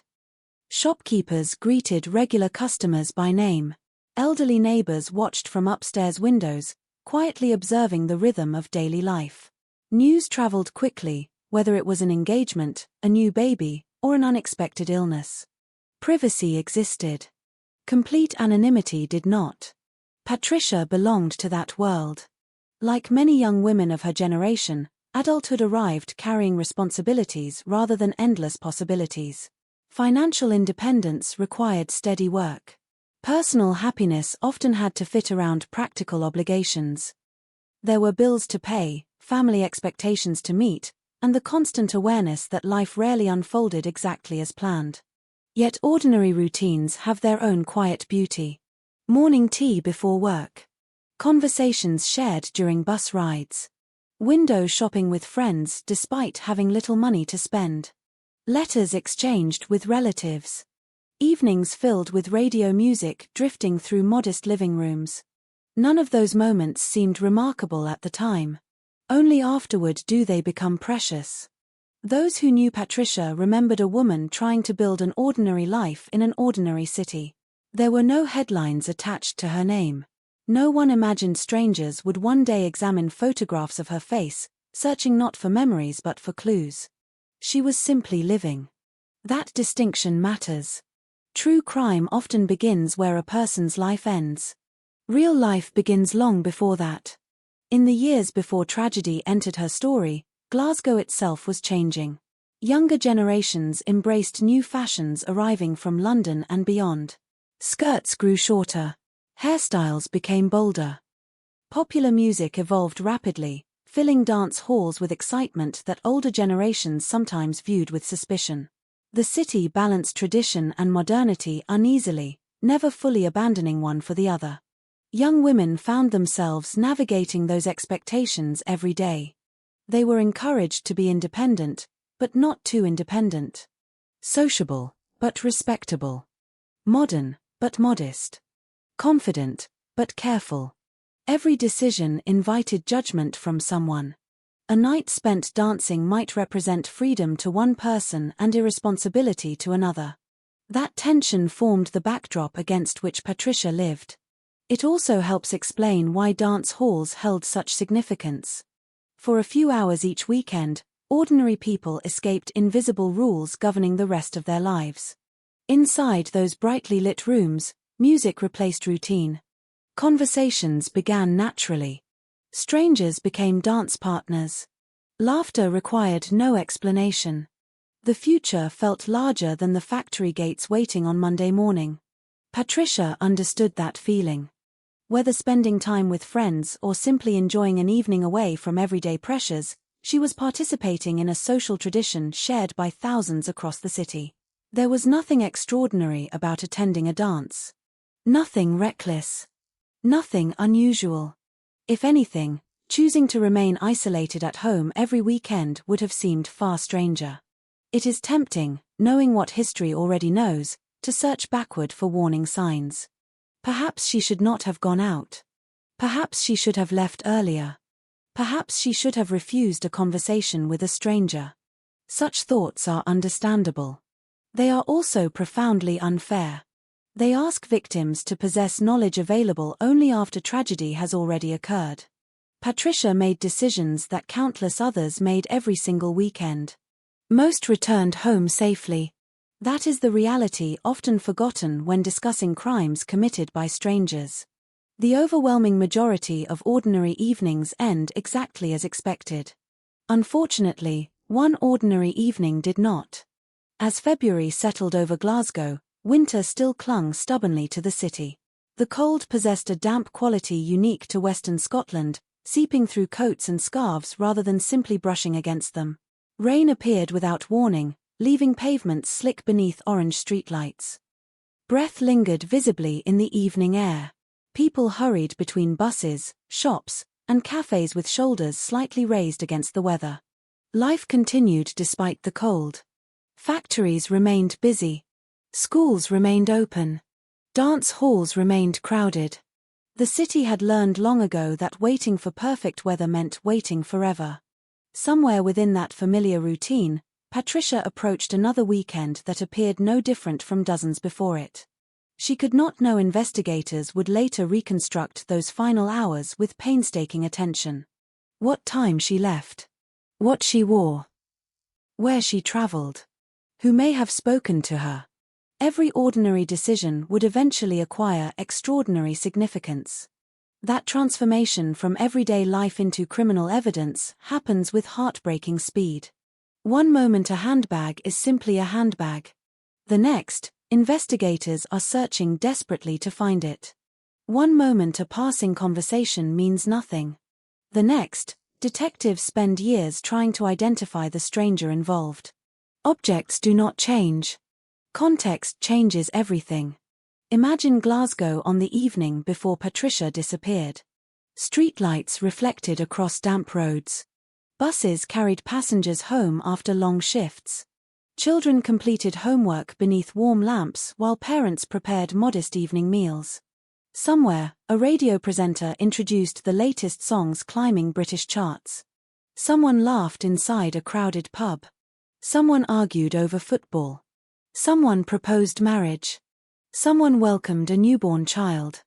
The city contained thousands of separate stories unfolding simultaneously. Patricia's was only one among them. No observer standing on a busy street corner could have guessed which story history would remember. Perhaps that is one reason unsolved cases remain so haunting. They remind us how fragile the boundary between ordinary life and irreversible tragedy truly is. Nothing dramatic announces its arrival. There are no cinematic warning signs. No ominous music. No visible shadow waiting at the end of the road. Only another evening. Another journey. Another familiar destination. The people who loved Patricia almost certainly expected to see her again soon. Families operate through assumptions built from experience. Someone leaves home. Someone returns. The routine repeats until it becomes invisible. Only when that pattern breaks do we recognize how much faith we place in its continuation. Across Scotland, thousands of parents watched sons and daughters leave home every weekend without fear that a simple goodbye might become permanent. Why would they? The city was imperfect, but life still possessed a reassuring predictability. Danger belonged somewhere else. To someone else. Not here. Not tonight. That quiet confidence would soon be shattered. Years later, investigators reviewing Patricia's case often faced an uncomfortable truth. Because her murder appeared isolated at the time, certain opportunities that might have existed in a recognized serial investigation simply were not available. Detectives approached her death as they reasonably would any individual homicide. They searched for personal connections, acquaintances, disputes, relationships, and immediate motives. The idea that an unknown predator might be responsible had not yet taken shape. Patterns cannot be recognized until enough pieces exist to reveal them. Patricia became the first piece. She never knew it. Neither did the officers working tirelessly to solve her murder. There is a particular sadness in being the beginning of a story that no one realizes has begun. Had investigators known another 2 women would later die under strikingly similar circumstances, every interview might have sounded different. Every recovered item might have been examined through another lens. Every unanswered question might have carried greater urgency. But history never grants investigators the advantage of hindsight. They work only with the information available in the moment. And in that moment, Patricia Docker was not considered the first known victim of one of Britain's most infamous unidentified killers. She was simply a young woman whose life had ended with shocking violence. Her family did not know they were stepping into a mystery that would endure for generations. The detectives did not know they were opening the first file in what would become one of Scotland's largest murder investigations. And somewhere, unknown to everyone else in Glasgow, the man who may have been responsible walked away from that first crime believing that no one had begun to understand what he had done. The city carried on around him. Morning came. Shops opened. Newspapers were delivered. Workers caught the usual buses. Life continued exactly as it always had. No one passing him on the street could have imagined that they were crossing paths with a man whose identity would remain hidden for more than half a century. While the name of the young woman he left behind would become the first chapter in one of the darkest and most enduring unsolved cases in British criminal history. Patricia's final days passed without spectacle. There was no dramatic argument that neighbors would later remember. No public confrontation that hinted violence was approaching. No diary entry predicting fear. No farewell that sounded different from all the others. That is one of the cruelest realities in cases like this. The last normal day is never recognized as the last normal day. It simply arrives, unfolds, and disappears. Somewhere in Glasgow, Patricia woke to another cold February morning much as she had countless times before. The city outside her window was already moving. Buses groaned through wet streets. Shopkeepers unlocked their doors. Men in heavy coats hurried toward factories, collars turned against the wind. Women carrying shopping bags exchanged brief greetings before continuing on with the routines that stitched everyday life together. Nothing about that morning suggested history was quietly approaching. If someone had stopped Patricia on the street and asked what she imagined her future might hold, the answer almost certainly would not have involved police officers, newspaper headlines, or a mystery that would survive for generations. Like most 25-year-olds, her thoughts were probably much closer to the present. The next workday. The next weekend. The next conversation with family. The next opportunity to enjoy a few carefree hours away from responsibility. That ordinariness is important. True crime has a tendency to compress a person's existence into the circumstances of their death. Yet every victim spent far more time living than dying. Patricia laughed more than she cried. She shared meals, made plans, worried about ordinary inconveniences, and dreamed ordinary dreams. Those everyday moments may seem insignificant compared to the investigation that followed, but they are what made her life real. She was not created by the crime. The crime interrupted a life already in progress. As evening approached on Friday, February 22, 1968, Glasgow slowly transformed into its familiar weekend rhythm. Office windows darkened one by one as workers headed home to change. Public houses filled with conversations carried by warmth and beer. Music drifted from cafes and dance venues preparing for another busy night. The city seemed to exhale after another demanding week. For many people, weekends represented something precious. Time that belonged to them. A chance to forget deadlines, aching muscles, or financial worries for just a few hours. Patricia was no different. She was entitled to enjoy her evening without calculating every possible danger waiting beyond the next street corner. That simple freedom, to exist without constant fear, is something most people never think about until it has been taken away. Investigators would later reconstruct portions of Patricia's final movements, but as with so many unsolved cases from that era, some details remained frustratingly incomplete. Records were limited. Surveillance cameras did not document city streets. Mobile phones did not preserve locations or messages. Much of what detectives needed depended entirely upon memory. And memory fades. People remember fragments. A familiar coat.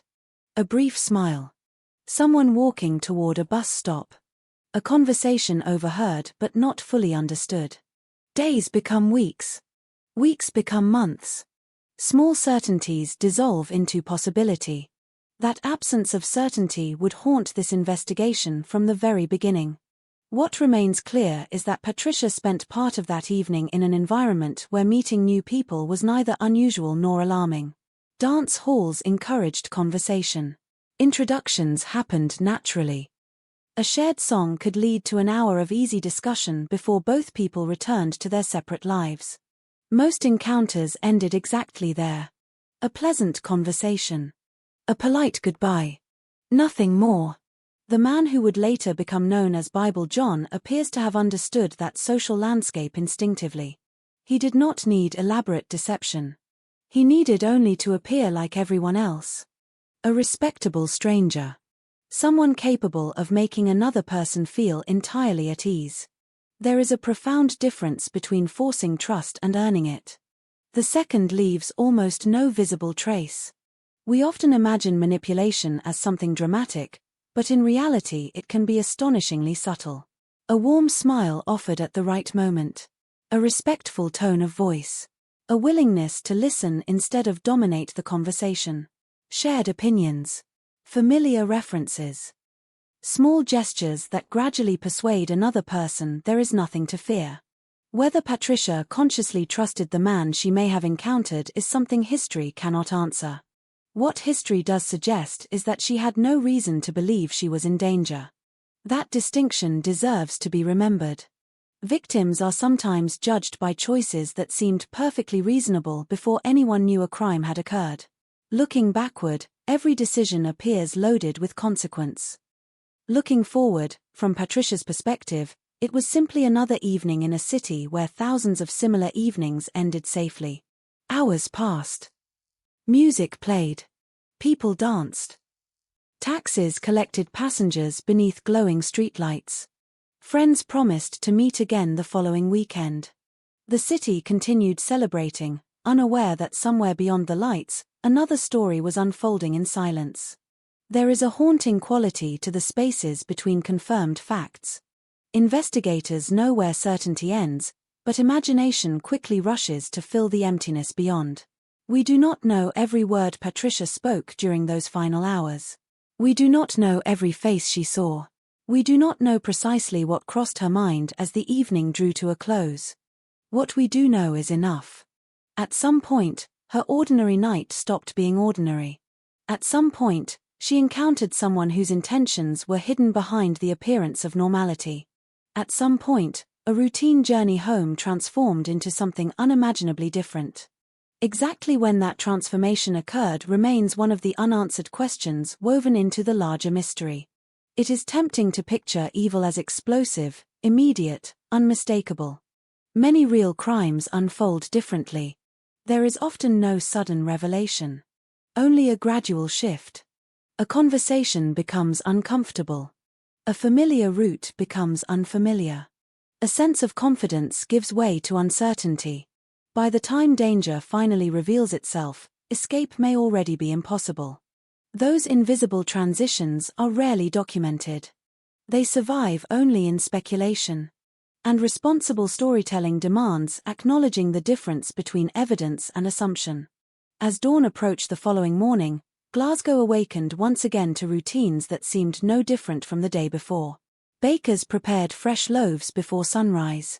Milk deliveries rattled along quiet streets. Curtains opened. Radios switched on. Families gathered around breakfast tables discussing football, weather, and weekend plans. Somewhere, however, a family was beginning to realize that something was wrong. At first, concern may have seemed manageable. Perhaps she had stayed with a friend. Perhaps there had been an unexpected delay. Perhaps she had simply missed the usual bus. Ordinary explanations often arrive before frightening ones. Hope has a way of postponing fear.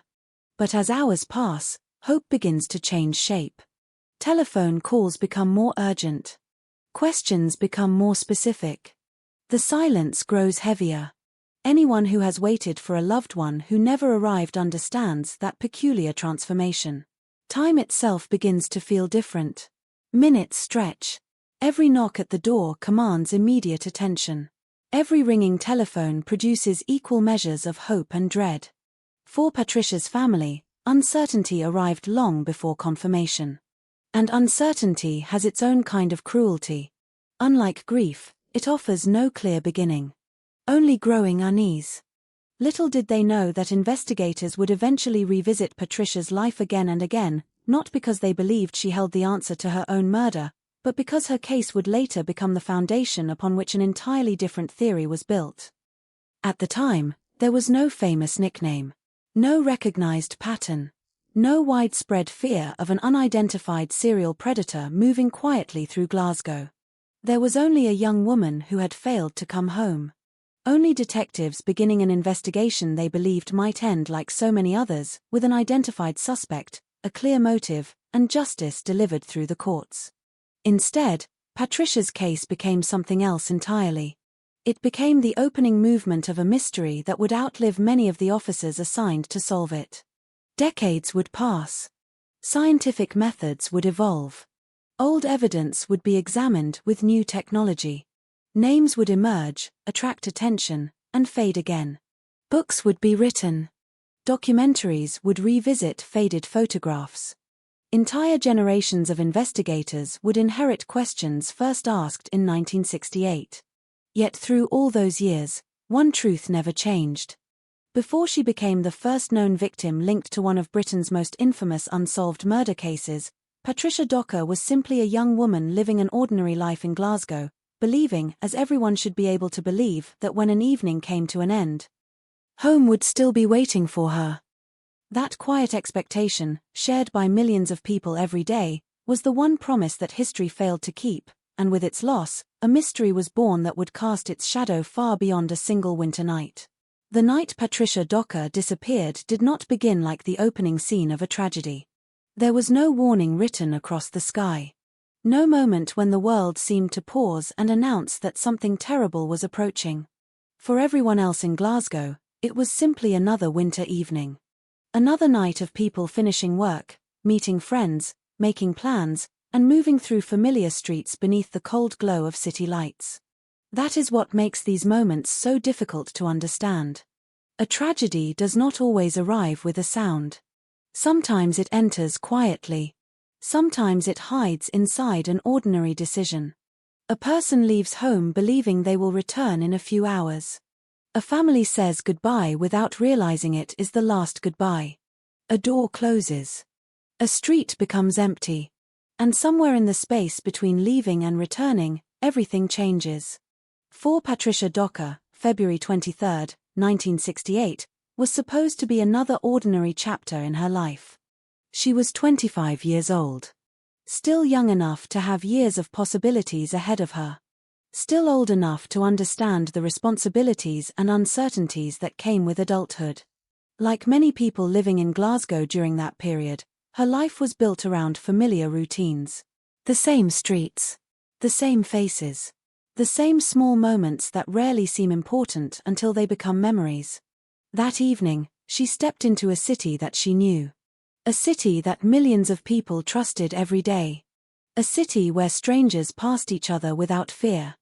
A city where a woman could walk outside after dark without expecting that a simple journey might become the final journey of her life. The circumstances surrounding Patricia's final hours remain incomplete. More than half a century later, investigators and historians are still forced to work with fragments rather than a complete timeline. Some moments are documented. Others exist only as unanswered questions. And those unanswered questions are what have kept this case alive. Where exactly did Patricia go that night? Who did she speak with? When did she encounter the person responsible? How long did she remain alive after that final interaction? Every unsolved case contains gaps. But in the Bible John investigation, those gaps became a permanent part of the story. Because Patricia's death was not immediately recognized as the beginning of something much larger. At the time, police were not searching for a serial killer. They were investigating the murder of one young woman. That difference would prove critical. Modern audiences often imagine criminal investigations as perfectly connected sequences of events, where detectives immediately recognize patterns and move quickly toward the truth. Real investigations rarely work that way. Police officers can only respond to what they know. They cannot connect crimes that have not yet happened.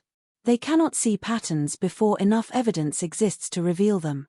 In February 1968, Patricia Docker was not a chapter in a notorious case. She was an individual victim whose life had been violently taken. And for the detectives assigned to her murder, the task was painfully straightforward. Find out what happened. Find who did it. Bring that person to justice. The first hours after a person disappears are often filled with uncertainty. Families search for explanations. Friends attempt to reconstruct conversations. Small details suddenly become important. A delayed return. A missed meeting. A phone call that never comes. At first, people usually choose the least frightening explanation. There must be a reason.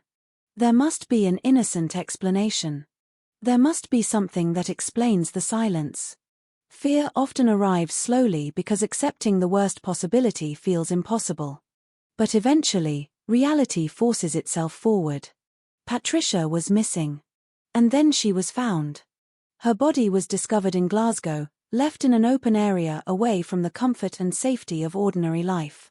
The discovery transformed a personal tragedy into a criminal investigation. A place that had once been simply a piece of the city became a crime scene. Every object mattered. Every mark mattered. Every possible movement before death mattered. The investigators arriving there entered a world completely different from the one Patricia had known only hours earlier. The sounds of everyday Glasgow continued around them. Traffic moved. People walked past. Buildings stood unchanged. But within that small area, time seemed to stop. A person who had existed moments before as someone's friend, someone's family member, someone's familiar presence, was now being examined through the cold language of investigation. This is one of the hardest transitions in any homicide case. The moment a person becomes evidence. Detectives must focus on facts. Families must face grief. The public searches for answers. And somewhere beyond all of them, the person responsible remains unknown. Patricia's death revealed several details that would later become significant in understanding the wider pattern of the Bible John murders. She had been strangled. There were indications of a sexual assault. Some personal belongings, including her handbag, were missing. At that stage, however, investigators did not have the advantage of hindsight.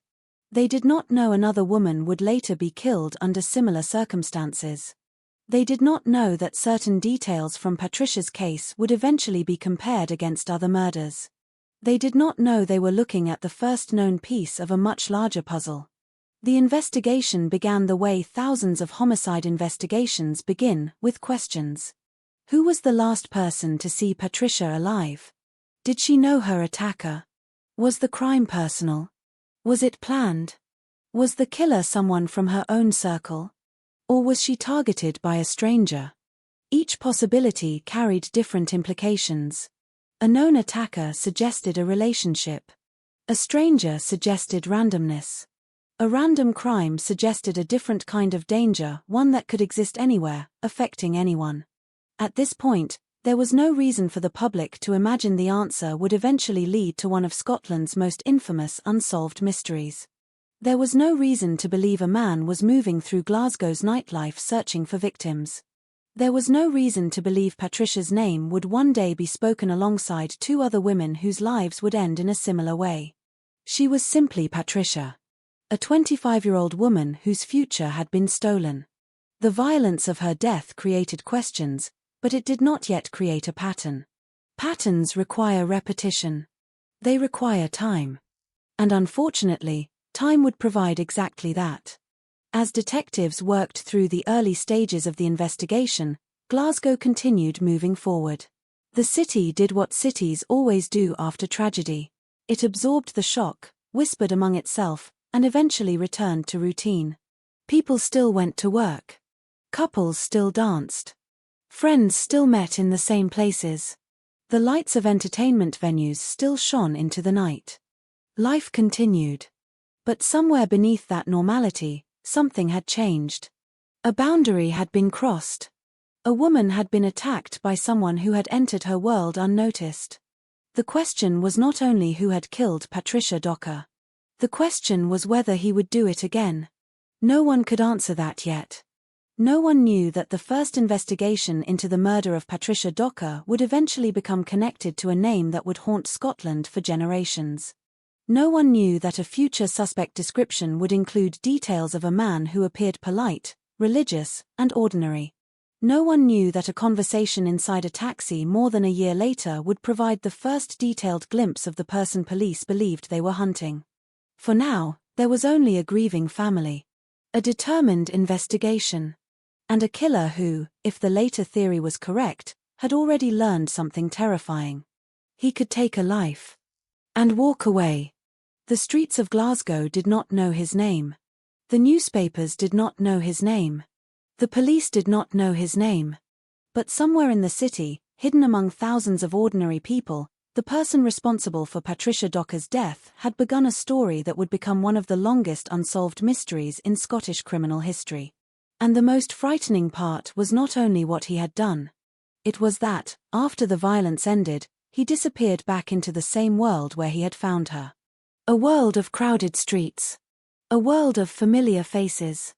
A world where, for a little while longer, nobody knew they should be afraid. In the aftermath of Patricia Docker's murder, the city of Glasgow was left with a question that would eventually become the central question of the entire Bible John mystery. Was this a single act of violence, or was it the beginning of something much darker? At the time, no one could know.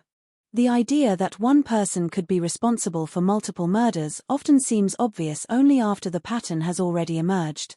Before that moment, every crime exists inside its own boundaries. Investigators begin with the victim. They examine relationships, personal circumstances, possible motives, and known conflicts. They follow the evidence available to them, not the evidence they will discover later. In Patricia's case, there was no reason yet to imagine that her death would become connected to future tragedies. There was only a young woman whose life had ended in circumstances that left more questions than answers. The first challenge for detectives was reconstructing the invisible hours before the discovery of her body. Those hours contained everything.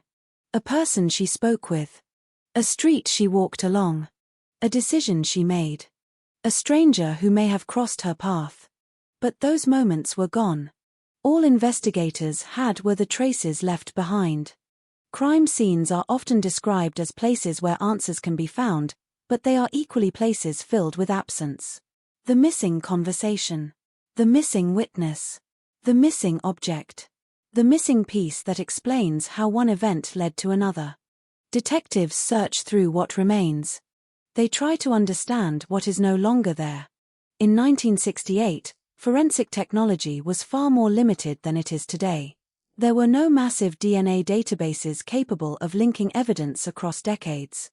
There were no digital records tracking movements. There were no security cameras capturing streets, vehicles, or faces. Investigators relied heavily on traditional police work, interviews, physical evidence, timelines, and human memory. Human memory became both a tool and a limitation. A witness might remember seeing someone unusual. A neighbor might recall a sound. A passerby might remember a person standing somewhere at a certain time. But memories are not photographs. They shift. They fade. They become mixed with assumptions and later information.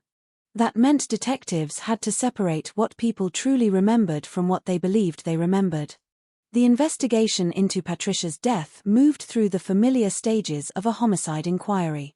Officers examined her personal life.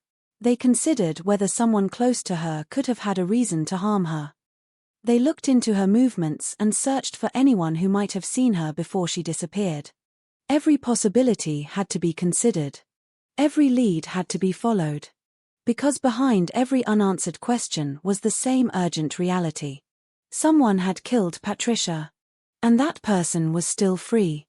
The fear created by an unsolved murder is different from the fear created by a known threat.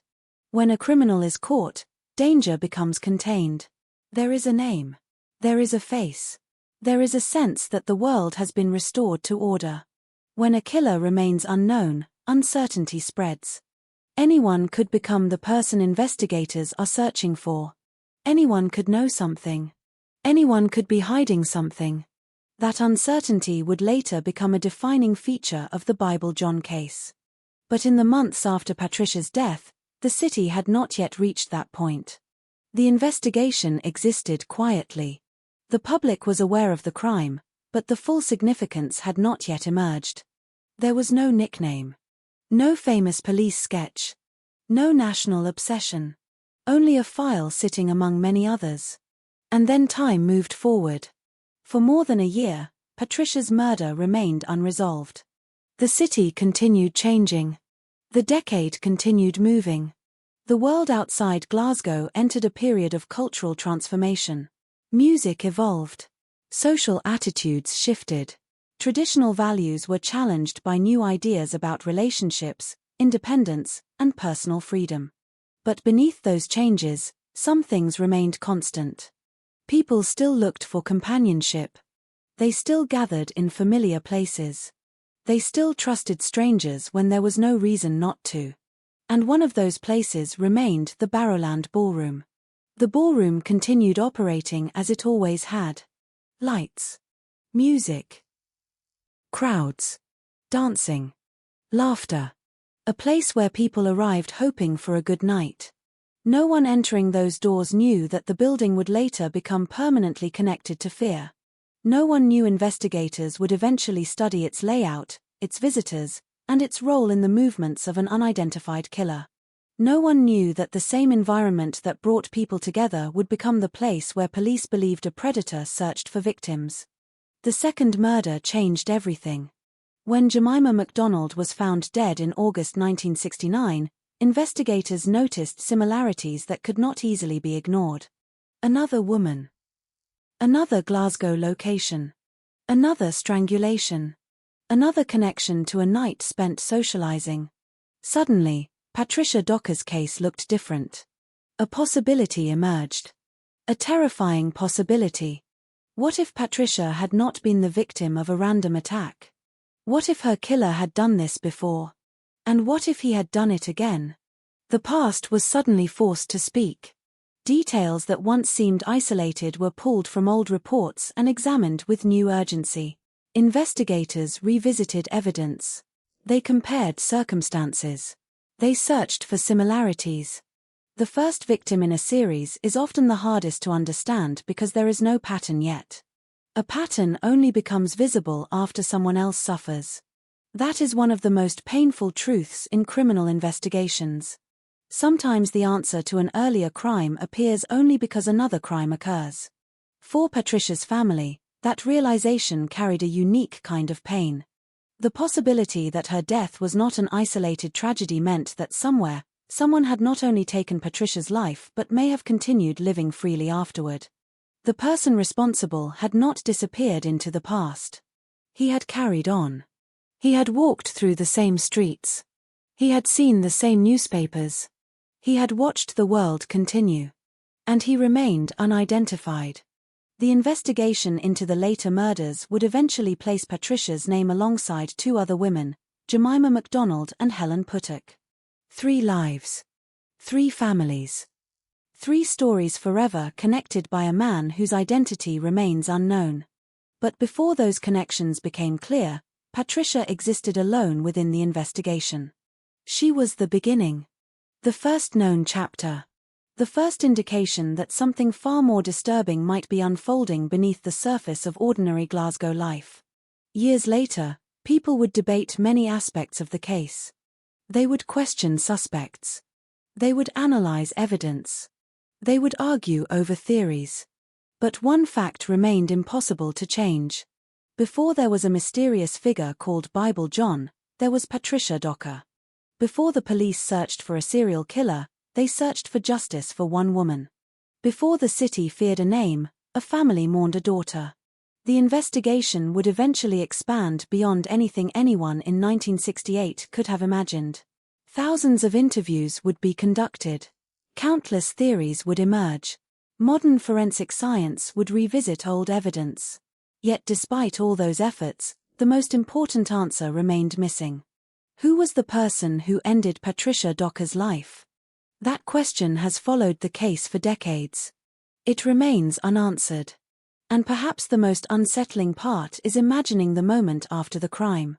The moment when the killer walked away. The city continued around him. Cars passed. People talked. Lights stayed on in apartment windows. Somewhere, ordinary life continued. And somewhere within that ordinary life, a murderer disappeared into the crowd. The story of Bible John did not begin with a famous suspect. It began with a woman named Patricia Docker. A woman whose life was far more than the tragedy that ended it. A woman who should have been remembered for her hopes, her relationships, and the years she might have lived. Instead, history remembers her as the first known victim of one of Scotland's most haunting mysteries. But before the mystery belonged to the public, it belonged only to Patricia and the people who loved her. And for them, there was never anything mysterious about what happened. There was only loss. There was only absence. There was only the unanswered question that would echo for generations. Why her? The passage of time can change the way a crime is remembered. A murder that once dominated conversations can slowly become a line in an old newspaper archive. A photograph can fade. A witness statement can become a fragile piece of paper stored inside a forgotten file. But for the people closest to Patricia Docker, time did not transform what happened into history. It remained personal. The world outside continued moving forward, but grief does not follow the same calendar as everything else. For Patricia's family, the days after her death were not measured by headlines or police updates. They were measured by absence. The absence of her voice. The absence of her presence. The empty spaces where ordinary moments used to happen. A chair that remained untouched. A familiar routine that suddenly stopped. A name that could no longer be called out and answered. These are the details that rarely appear in criminal investigations because police records are designed to answer different questions. They document evidence. They record times, locations, statements, and findings. They build a path toward identifying an offender. But behind every investigation is another story happening quietly. The story of the people left behind. The story of those who must continue living after someone else has decided their world should change forever. As detectives worked to understand Patricia's death, they faced a difficult reality. The person responsible had left behind very few clear answers. There was no obvious explanation that immediately pointed toward a suspect. No simple motive that could make sense of such violence. No confession waiting at the end of an interrogation room. The case remained open. The questions remained. And somewhere in Glasgow, the person responsible remained free. That uncertainty created a different kind of fear. A known criminal can be watched.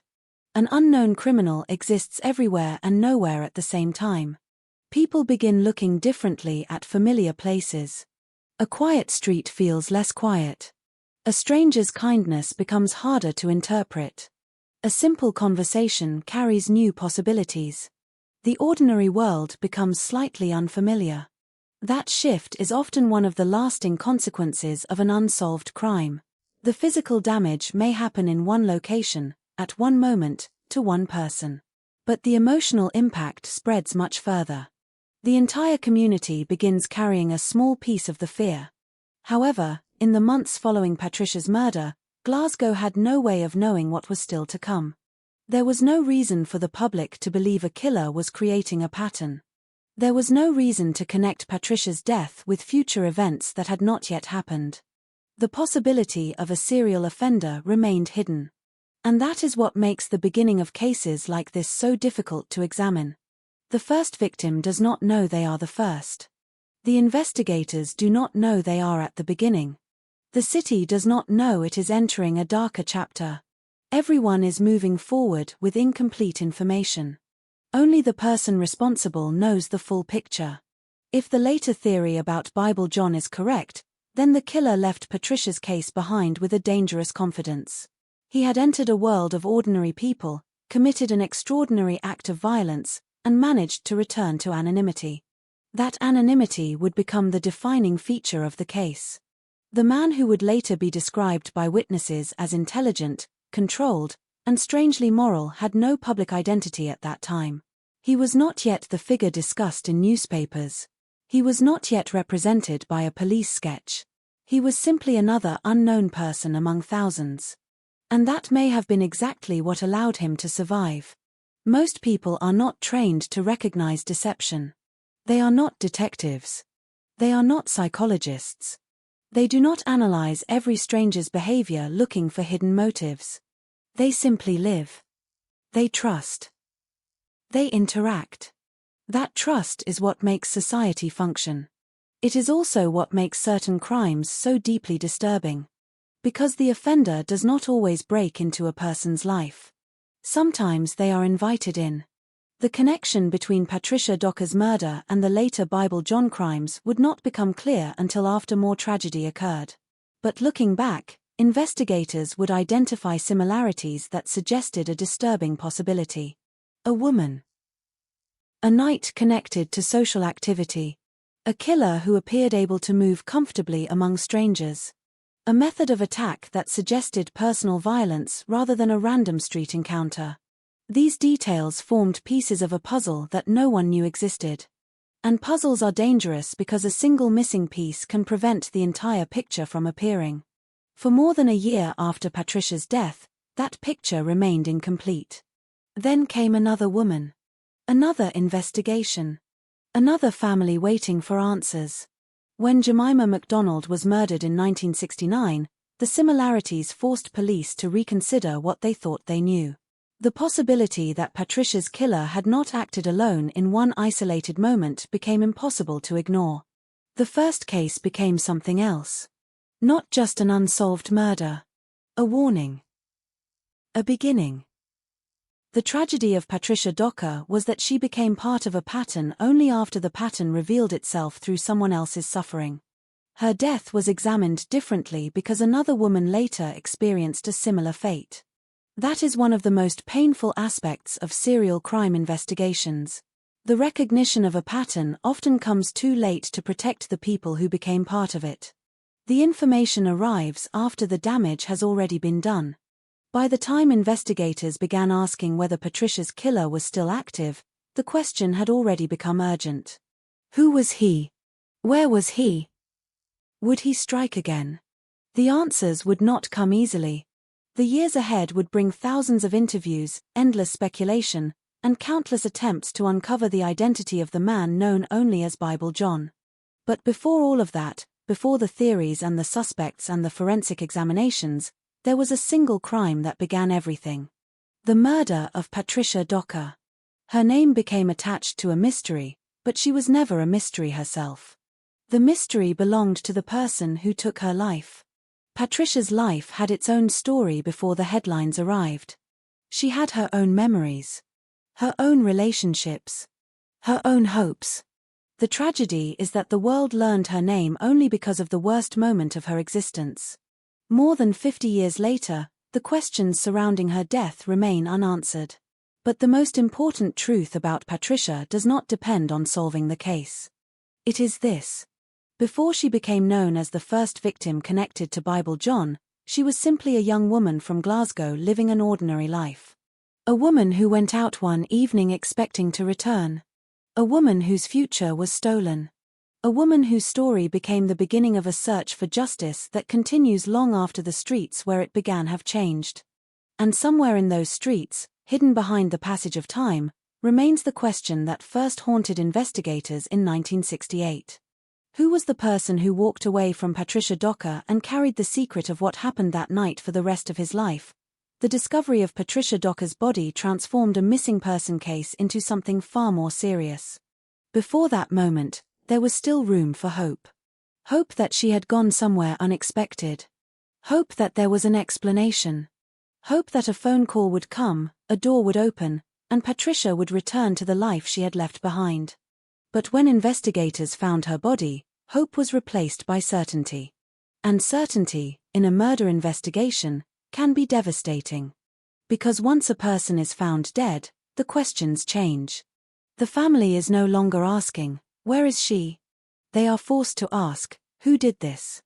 The investigation is no longer about finding someone alive. It becomes a search for the person responsible for taking that life away. In the cold landscape of Glasgow in February 1968, detectives arrived at a scene that would become the first known chapter in one of Scotland's most enduring criminal mysteries. The location where Patricia was found was not a place designed for violence or tragedy. It was simply an ordinary part of the city's landscape. A space that most people would have passed without giving a second glance. That is one of the unsettling realities of crime scenes. They rarely look like the places people imagine from stories. There are no visible signs that history has changed there. A patch of ground remains a patch of ground. A street remains a street. A doorway remains a doorway. Only after investigators arrive does the location become transformed by meaning. The officers who entered that area were not walking into a legend.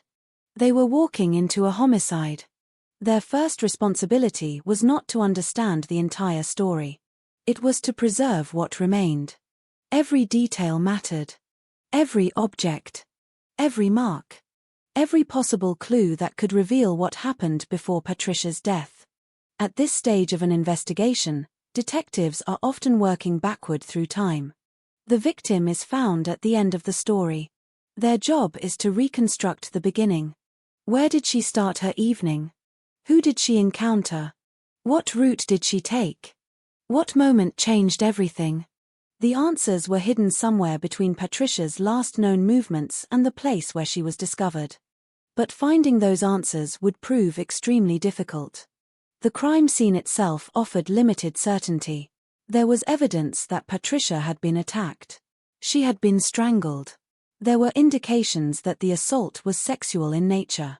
Some personal belongings, including her handbag, were missing. Those details immediately raised important questions. The missing items suggested that the killer may have taken something from the scene deliberately. Was it an attempt to remove identifying evidence? Was it part of a personal ritual? Was it simply an act of opportunity? At that moment, investigators could not know.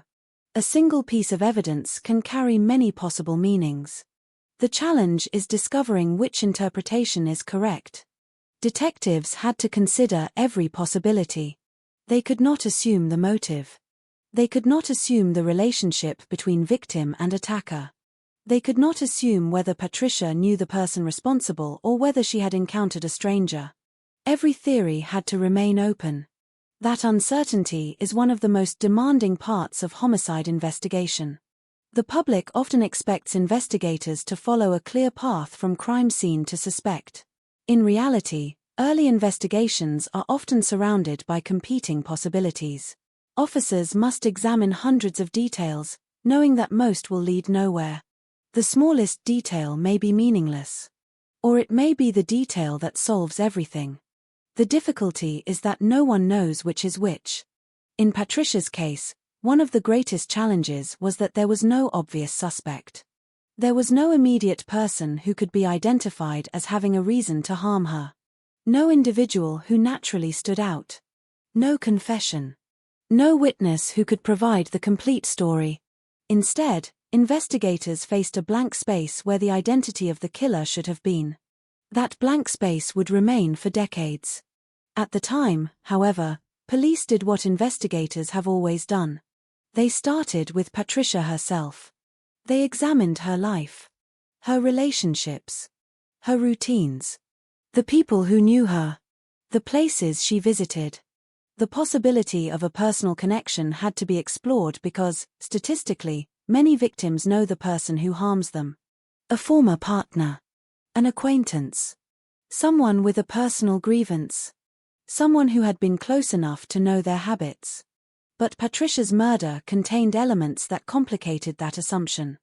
The attack appeared violent and deliberate. The removal of personal belongings suggested additional questions.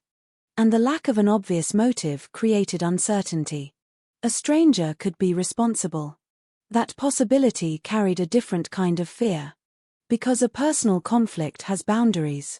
A stranger with violent intentions does not. As detectives continued working, the city around them remained unaware of the larger significance of the case. People still walked through Glasgow's streets. Still attended dances. Still met friends after work. Still trusted familiar routines. The idea that an unknown killer could be moving through ordinary social spaces was not yet part of public consciousness. The investigation remained focused on Patricia. And Patricia deserved that focus. It is important not to view her only through the lens of what happened afterward. The later connection to Bible John changed the way the case was studied, but Patricia's murder was already a tragedy before any pattern existed. She was not important because she became part of a famous case.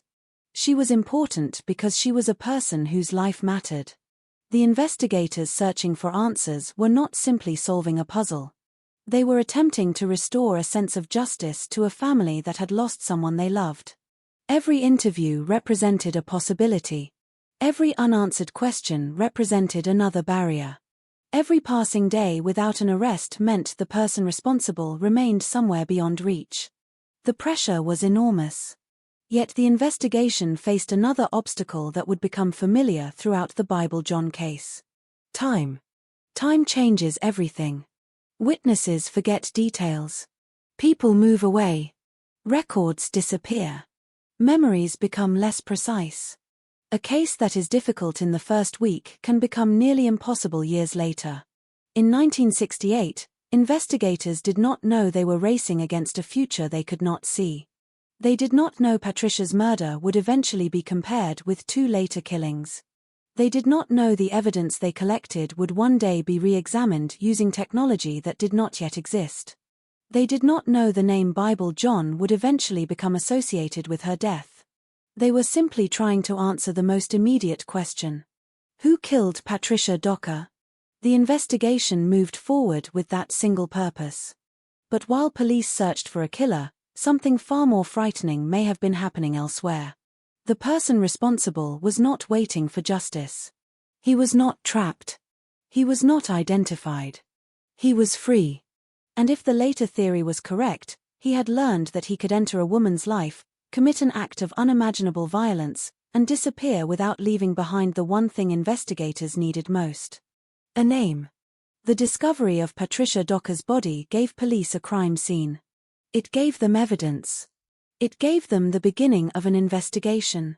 But it did not give them an answer. And without that answer, the first chapter of the Bible John mystery remained open. A young woman was gone. A family was grieving.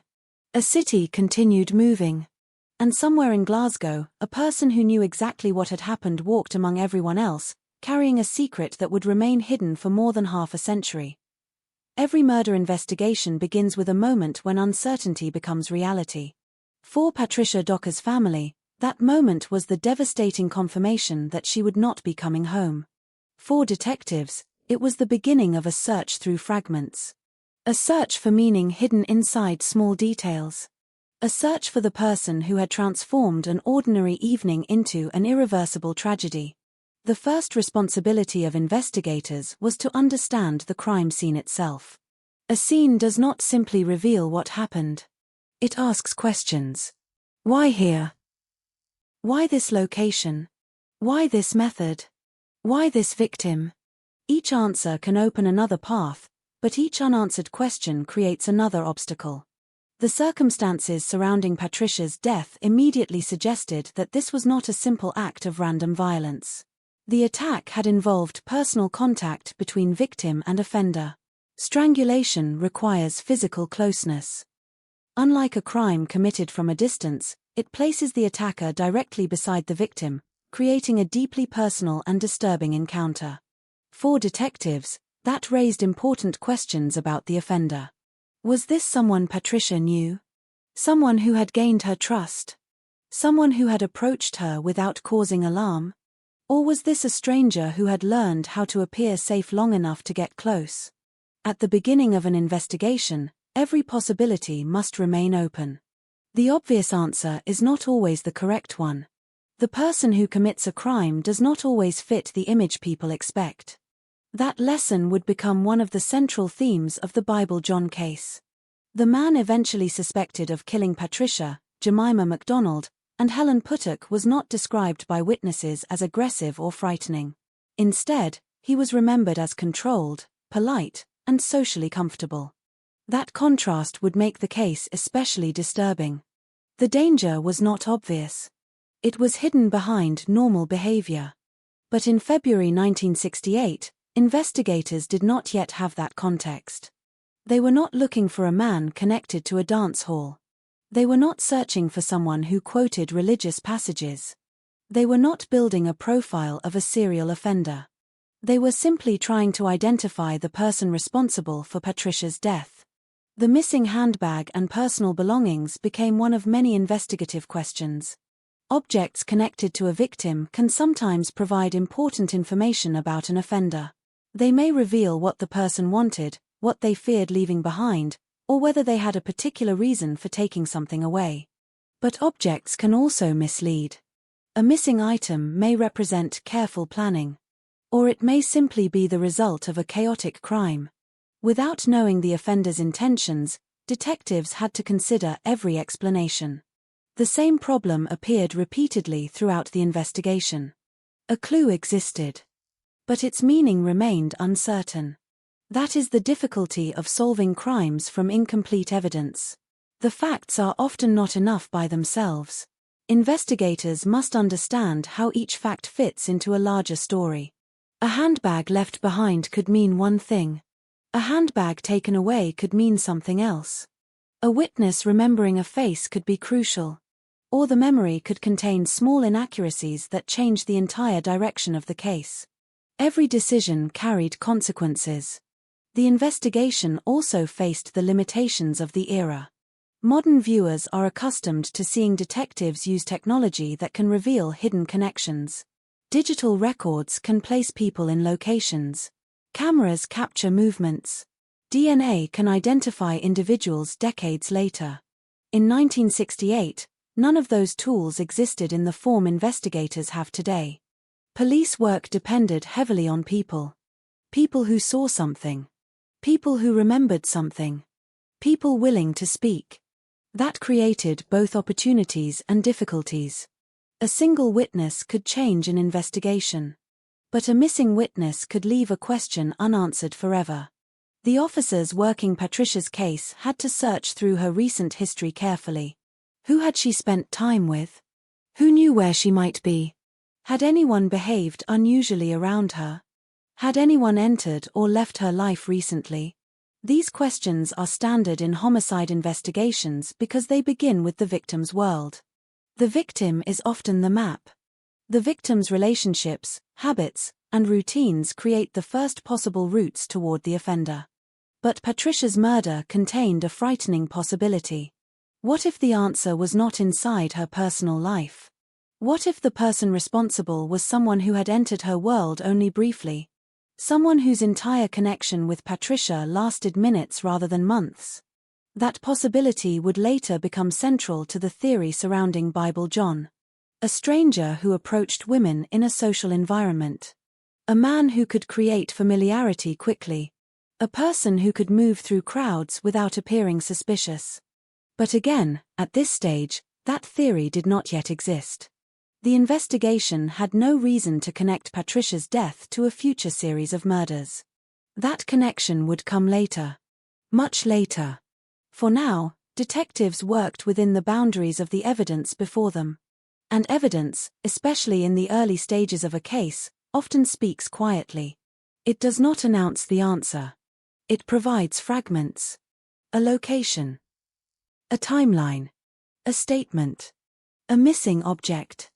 A remembered detail. Investigators must gather enough fragments before the picture becomes clear. The tragedy is that sometimes clarity arrives only after more people are hurt. That would become the painful reality of the Bible John case. When Patricia was found, no one knew she might be the beginning of a pattern. No one knew another woman would later be discovered under similar circumstances.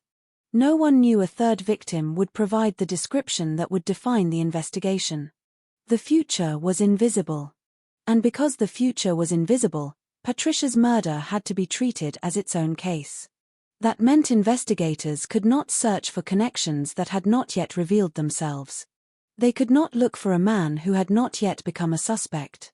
They could not know which details would later become important. History gives us the ability to look backward. Police officers do not have that privilege. They must solve the mystery while standing inside it. As the investigation continued, Glasgow itself remained a city caught between normality and uncertainty. Most residents knew little about the details. Many continued their daily routines without realizing that an important investigation was unfolding nearby. The places connected to Patricia's life did not suddenly change. The streets did not look different. The buildings did not appear darker. The city continued functioning. But beneath that ordinary surface, detectives were following the first threads of a case that would eventually become one of Scotland's most famous mysteries. The significance of Patricia Docker's murder would only become clear after later events. A year after her death, another woman would be killed. Another investigation would begin. Another set of questions would appear.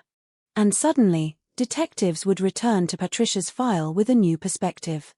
They would compare details. They would look for similarities. They would ask whether the first crime had been misunderstood from the beginning. That is how patterns are discovered. Not through certainty. Through suspicion. Through the uncomfortable realization that something previously believed to be isolated may be connected to something larger. Patricia's murder became the first point in that pattern. But she was never just a point. She was a person. A daughter. A friend. A young woman who deserved to grow older, to experience ordinary joys, and to create memories unrelated to tragedy. The investigation that followed was important because it sought justice. But remembering Patricia only through the investigation would mean losing the person behind the case. Her life existed before the crime. And her story deserves to exist beyond it. The discovery of Patricia Docker's body created a mystery that would continue for decades. It created a file that would be reopened, examined, and debated by generations of investigators. It created questions that still remain unanswered. But above all, it marked the moment when a family lost someone they loved, and when a city unknowingly entered the first stage of a nightmare. The evidence showed that something terrible had happened. The missing pieces showed how much remained unknown. And somewhere between those two realities was the person investigators needed to find. A person who had left behind a victim. But no identity. No explanation. No justice.